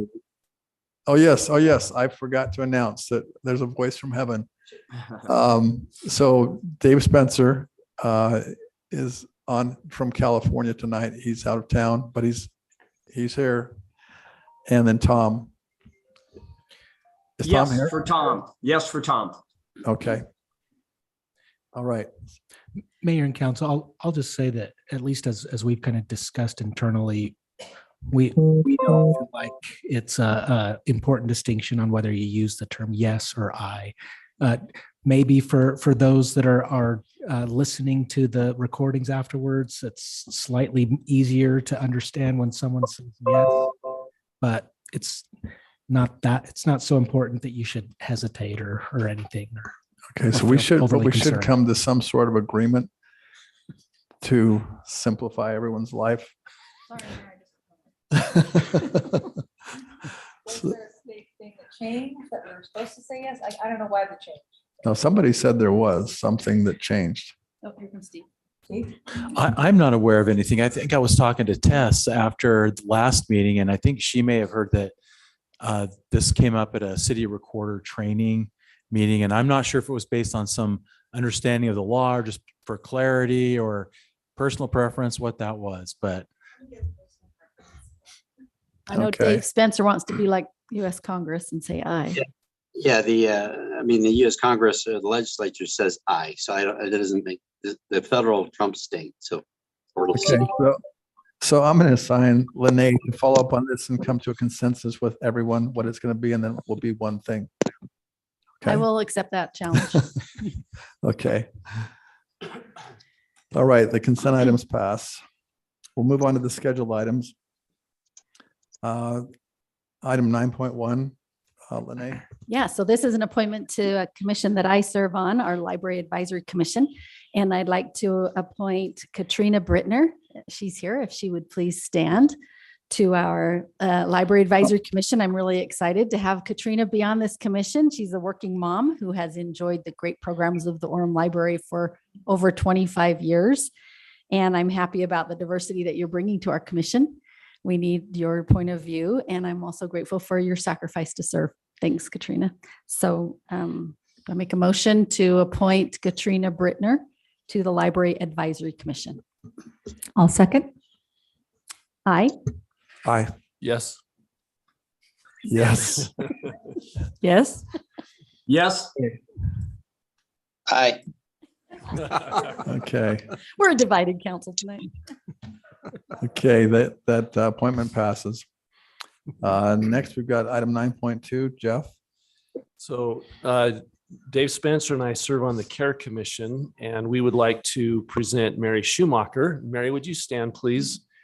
I've known Mary for quite a few years. Played volleyball with her, and we've sung together in choirs and done a lot of things over the years. But she's expressed a desire to serve on the Care Commission and to just give back to the community. And we've actually had a lot of really great applicants, and it's been really hard going through those. But Dave Spencer and I both felt really good about presenting Mary Schumacher to serve on the Orem Care Commission.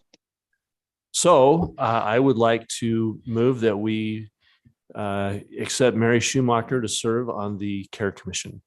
Second. Okay. Aye. Sure. Yes. Yes. Yes. Oh, yeah. Aye. Okay, the appointment passes. Usually you don't get this much entertainment from this group, but okay, item 9.3, Debbie. It is my pleasure to introduce Sarah Bateman. She's here if she can stand. This is a reappointment. She's beginning her 7th year with us. She was the founding member of this committee. Expertise, invaluable are things that I would describe her. I believe she was the founder of some swap meets and has become a sustainability expert. She is a crucial component of our Natural Resources Stewardship Committee, and I'm happy to reappoint her to this committee. Actually, I should say, I move that we reappoint Sarah Bateman to the Natural Resources Stewardship Committee. Second. Second. Aye. Aye. Yes. Yes. Yes. Aye. Yes. And Sarah, thank you. You've been doing this for a long, long time. Thank you for your service and leadership here. Thank you. Thank you. The appointment passes. Next, we'll move on to item 9.4, amending section 2-7-6 of the Orem City Code by enacting subsection 2-7-6, extension of existing contract in an unfavorable procurement environment. Presenting Steve Earle. Yeah, thank you, Mayor. Mayor and City Council, we're bringing to you a proposed ordinance amendment to section 2-7-6. That section generally, City Code generally requires that the city engage in competitive bidding processes when we go out to purchase services or products. There are a number of exceptions to the normal bidding requirements. We have discovered a situation recently in kind of uncertain economic times, particularly dealing with high inflation, supply chain shortages, labor shortages, and things of that nature, that we found that the city may actually be able to procure services of some kinds at a much favorable rate by extending an existing contract as opposed to putting a contract for those services or goods out to bid. And so we're proposing this amendment to allow the city to engage in this without, under these particular circumstances that the city manager would be required to determine in writing, in order to provide a better environment for the city to allow the city to obtain better and more favorable conditions and terms for these types of products and services.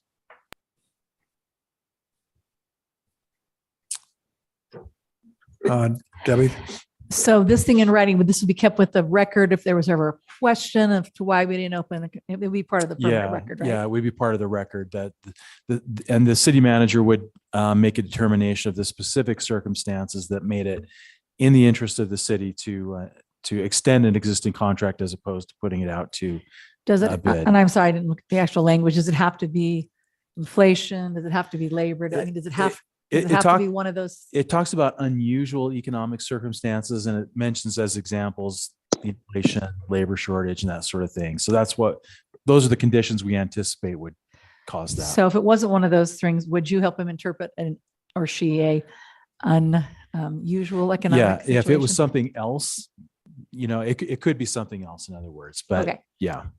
Thanks. I mean, it appears from this, Steve, that essentially you're going along, the city manager is going to state that we're in an unfavorable time, and that unfavorable time is going to stay until it's deemed to not be an unfavorable time, right? Correct. Because it's not going to flip back and forth. It's just right. Like right now, we're in a high inflation time, and it's making bidding very difficult. So, yes, that's correct.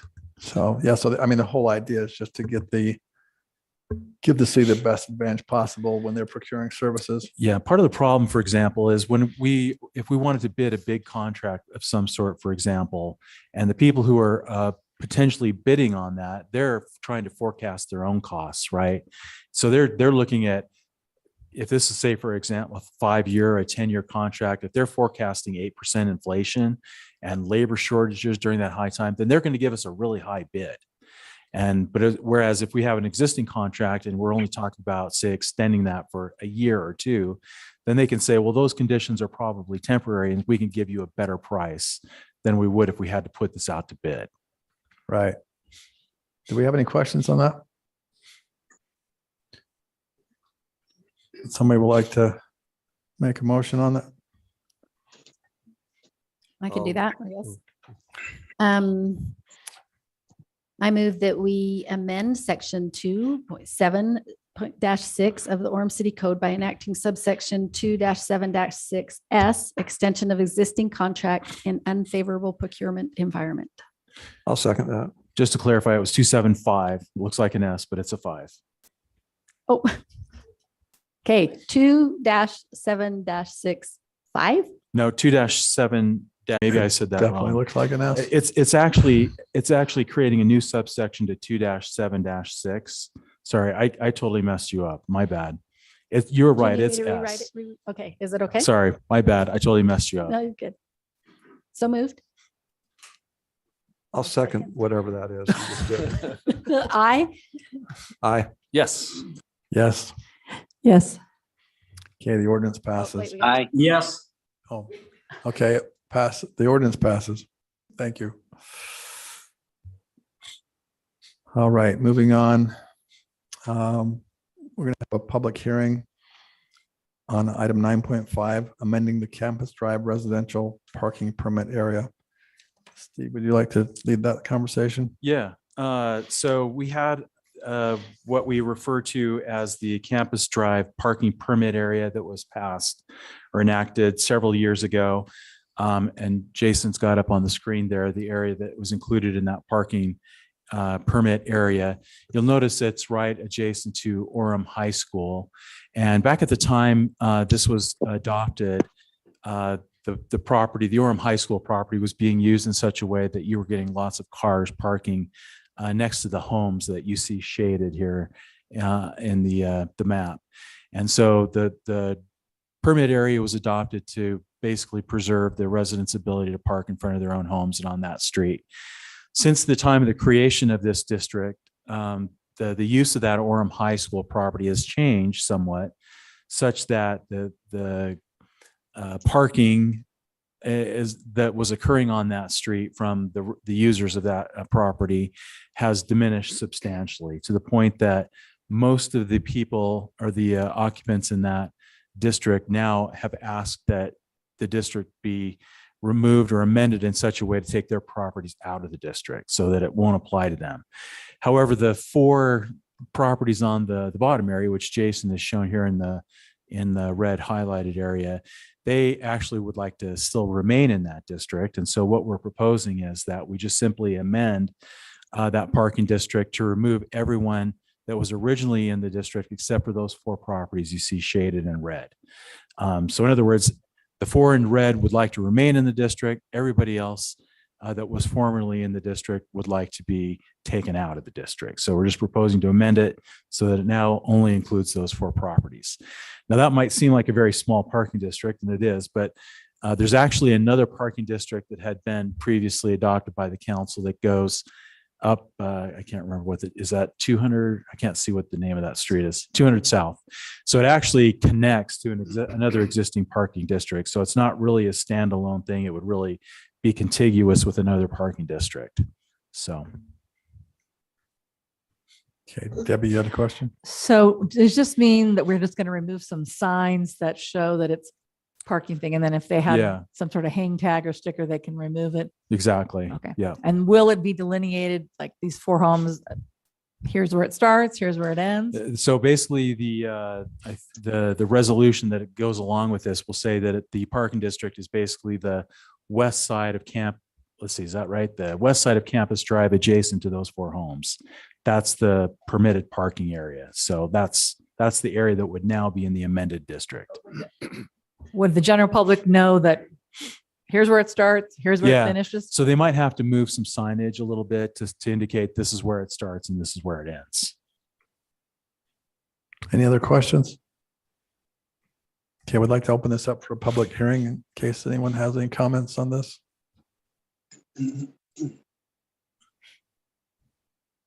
Looks like there are no comments. We'll close the public hearing.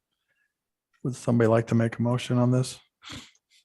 I'll make a motion that we amend the Campus Drive residential parking permit area.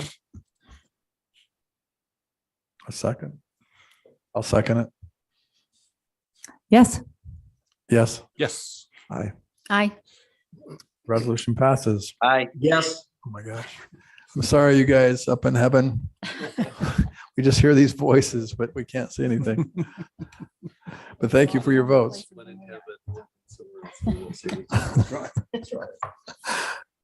Okay. Item 9.6. Amending portions of Chapter 4 Housing of Orem General Plan, including updating Section 4.4.2 pertaining to moderate income housing strategies. Jason, would you like to lead that? Thank you, Mayor, members of the council. As we talked a few weeks ago, and I went to the planning commission last week, we did receive a letter of noncompliance from the state in our moderate income housing amendments, the requirements by state law that we amend them. We had a couple of corrections that we needed to make. They wanted to be verbatim as far as state law in our general plan, and so we need to make those corrections. We needed to adopt a 5th strategy, which we will go through here in just a minute, and then correct some implementation plans, which we've added some strategies on how to implement over the next year. And so we were given a 90-day window to make these to come into compliance. So today is the final day that we need to get before us for the council, because the 28th of February is past that deadline. So tonight is an important day for us here to get this passed. Items, the accessory apartment and affordable housing are the 2 that we're amending based on the implementation strategies. Item 3 and 4 needed no changes based on the state's review. And then impact fees, which we'll explain, is the new one that we're adding tonight. So strategy 1, which talks about accessory apartments, we added a strategy to implement the ability for us to advertise and how a homeowner can do an accessory apartment, kind of the steps, the processes, and do that in a more substantial way through flyers, through online means and different things. So that's kind of the strategy that we've outlined in the red. The Planning Commission, in reviewing that, if you can see the strike out how to help report illegal units, took an exception to that and proposed that the council strike that out. As far as staff, we're supportive of that. We're fine if that is stricken out of the record. We did contact our state contact, and they're supportive of that as well. So I don't think that's an issue going forward. We're simply going to use a strategy to inform homeowners on how to develop a accessory apartment. So Jason, you said implement a broad communications campaign. What is broad? Is this flyers, social media? I mean, could be what's your flyers, definition? all of the above, most likely. So flyers could be door to door. If they had out a citation, they'll maybe have a flyer of how you can come into compliance. Could be Facebook, could be all different methods of how. So will this get the be word out. a year long that you will like occasionally, because usually people have to see it 3, 4, 5, 6, 7 times before they it registers? We do have a newsletter. We do have different things that are mailed out to property owners. And so we'll take advantage of that as well. Any opportunity we have to, create a link or something that they can go to a site or a phone number to call, or so people know where to call or contact to be able to know what the procedures are, what the steps are to convert Okay. their. I just want us to have examples that, if someone were to come and say, what did you do? We could Yeah. show that we did this and this, this and this, because broad is not just a one-time thing. And in the, next year when we report again to the state, we'll have to identify what we have done and probably by example, show them what we've done, whether that's a web page, flyer, different things, and we'll incorporate that in our reporting next year. Thank you. Mhm. So that's strategy one. Strategy two is updating affordable senior housing, more of just strategies on how to do that. One is more of, again, like we did with accessory apartments, an outreach program for developers to kind of outline what a affordable senior housing overlay does and what they can do within that. And then also update our 2018 moderate income housing study, which we completed in 2018. So it's time that we look at that and see, based on current census data we're finally getting back from 2020, we can give a little more update on what housing stock that we have within that. So those are the strategies we're adding to that. And then the new one, strategy 5, is looking at reducing, waiving, or eliminating impact fees related to moderate income housing. The strategy would be related to affordable senior housing. We have 5 or 6 projects right now that have been completed. So we don't have a lot of those. And so we'll look at whether or not the city and what the cost would be to eliminate impact fees for those specific uses to maybe help developer come in and develop those, which are restricted to seniors 60 and older. There is a limit on the amount of rent. So it does help those that are moderately income or lower income in the senior category to be able to do that. So we'll look at see if we can then pass that cost. If we eliminate those impact fees, does it trickle down to the actual renter and be able to build stock for those individuals? So can I ask a question? Sure. So we're partnering with the Utah County Housing Authority. Are there other interested parties that we could also partner with on this? Those are the main ones, but we would definitely will look at other as well. But we've had a couple of private developers that have developed and are operating them. We've had a couple of developers that have actually then sold to Utah Housing. So Utah Housing seems to be the one that are able to do that because they have the money from a different source and not trying to make a profit off of their development type of thing. So that's but the downside for the city for that is that we then lose that tax revenue because Utah Housing Authority is tax exempt. Is that not true? That is true. Yeah. So are we showing preferential treatment to them, or are we partnering with others also? I would think we would want to preserve that taxing authority. Right. And and that's the point of this, is to get the word out to every type of developer that we can think of, not just partnering with those that we right. Yep. So we're not going to be right. So to your point, we're going to hopefully blanket everybody that's willing and wants the chance to be able to develop this type of development. It is a unique development because the profit margin, I think, is pretty slim because there's a lot of restrictions on how large it could be, the maximum rents they can charge. And so it is pretty limiting that way. So, Jason, I have a question. So what is a typical impact fee that let's say a senior project would have per door? I mean, there's utilities, there's parks, there's roads, and do you have an idea what an average one would pay? Like how much are your? Typically, depending on the size of a single family residential home, you're looking at between $5,000 and $10,000 for impact fees, depending on the size, right? A larger mansion home would be more of the 10,000 range. A 2,000 typical square foot home is going to be 5,000 to 6,000. So this type of in my mind, this would be smaller than a typical. Smaller than that, but typically you can do up to 4 units within a residential looking home. So it could be a substantial amount. It could be into the $5,000, $6,000, $7,000 range. per home or total? Per the development, right? Okay. Yeah. That's just a ballpark. Yeah. So the planning commission did review that with the exception of striking that one language out, Mayor, and the council. They recommended that this be approved, and then we'll move forward. So be glad to address any questions. So I know previously we had spoken about an emphasis on an owner occupied type of housing product. Is that still included in here? Yes. So that language has not been taken out. That's not, that's still included as a goal of the city is to try to promote some owner occupied affordable housing. Yeah, I couldn't find it right off the bat, but yes, we did not change that language. Okay, perfect. Thank you. Any other questions? We'd like to open this up for a public hearing if there's any comments on this.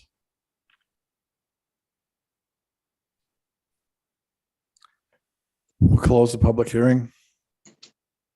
Would somebody like to make a motion? I can do it. I move that we amend portions of Chapter 4 Housing of the Orem General Plan, including updating sections 4.4.2 pertaining to moderate income housing strategies. I'll second that. Aye. Aye. Yes. Yes. Yes. Aye. Thank you. The resolution passes. All right. Last on the agenda here, we've got any items from the acting city manager? Just one quick heads up. With your annual retreat coming up this Friday and Saturday, I'll be sending out in consultation with the mayor just a little update to with small changes to the agenda. And so then that means if there's any other things that any of you on the council want to add to that meeting, then it's not too late to let me know and we'll get it incorporated. So. Yeah, so Brendan, you're going to send that out and then I'll put a second on that any of you that have anything that you want to add or anything you want to discuss, including the two of you, wherever you are, please let me know. And then Brendan and I will work together to get that agenda dialed down. Yes. Yep. I'll send that out by email. Okay. Thank you. Do you have a hard deadline? Is it tomorrow by noon or? Let's see, it'd be technically 24 hours before the start of the meeting. Okay. So by Thursday at noon. Thursday at noon. So give me a little bit more time to type it up then. Okay. Thank you. All right. We'd like to make a motion to adjourn now to a closed session. To discuss pending or reasonably imminent legal action or litigation pursuant to Utah Code Section 52-4-2051C. And Mayor, just to note, that's in room 107. The location on the or the Okay. closed door. We're going to adjourn to a closed session in room 107. Yeah. And we just need a motion. Yeah. I'll second it. Or do I need to make the motion? I think you made the motion. I made the motion. Okay. I'll second your motion. Aye. Aye. Yes. Aye. Aye. Aye. For sure.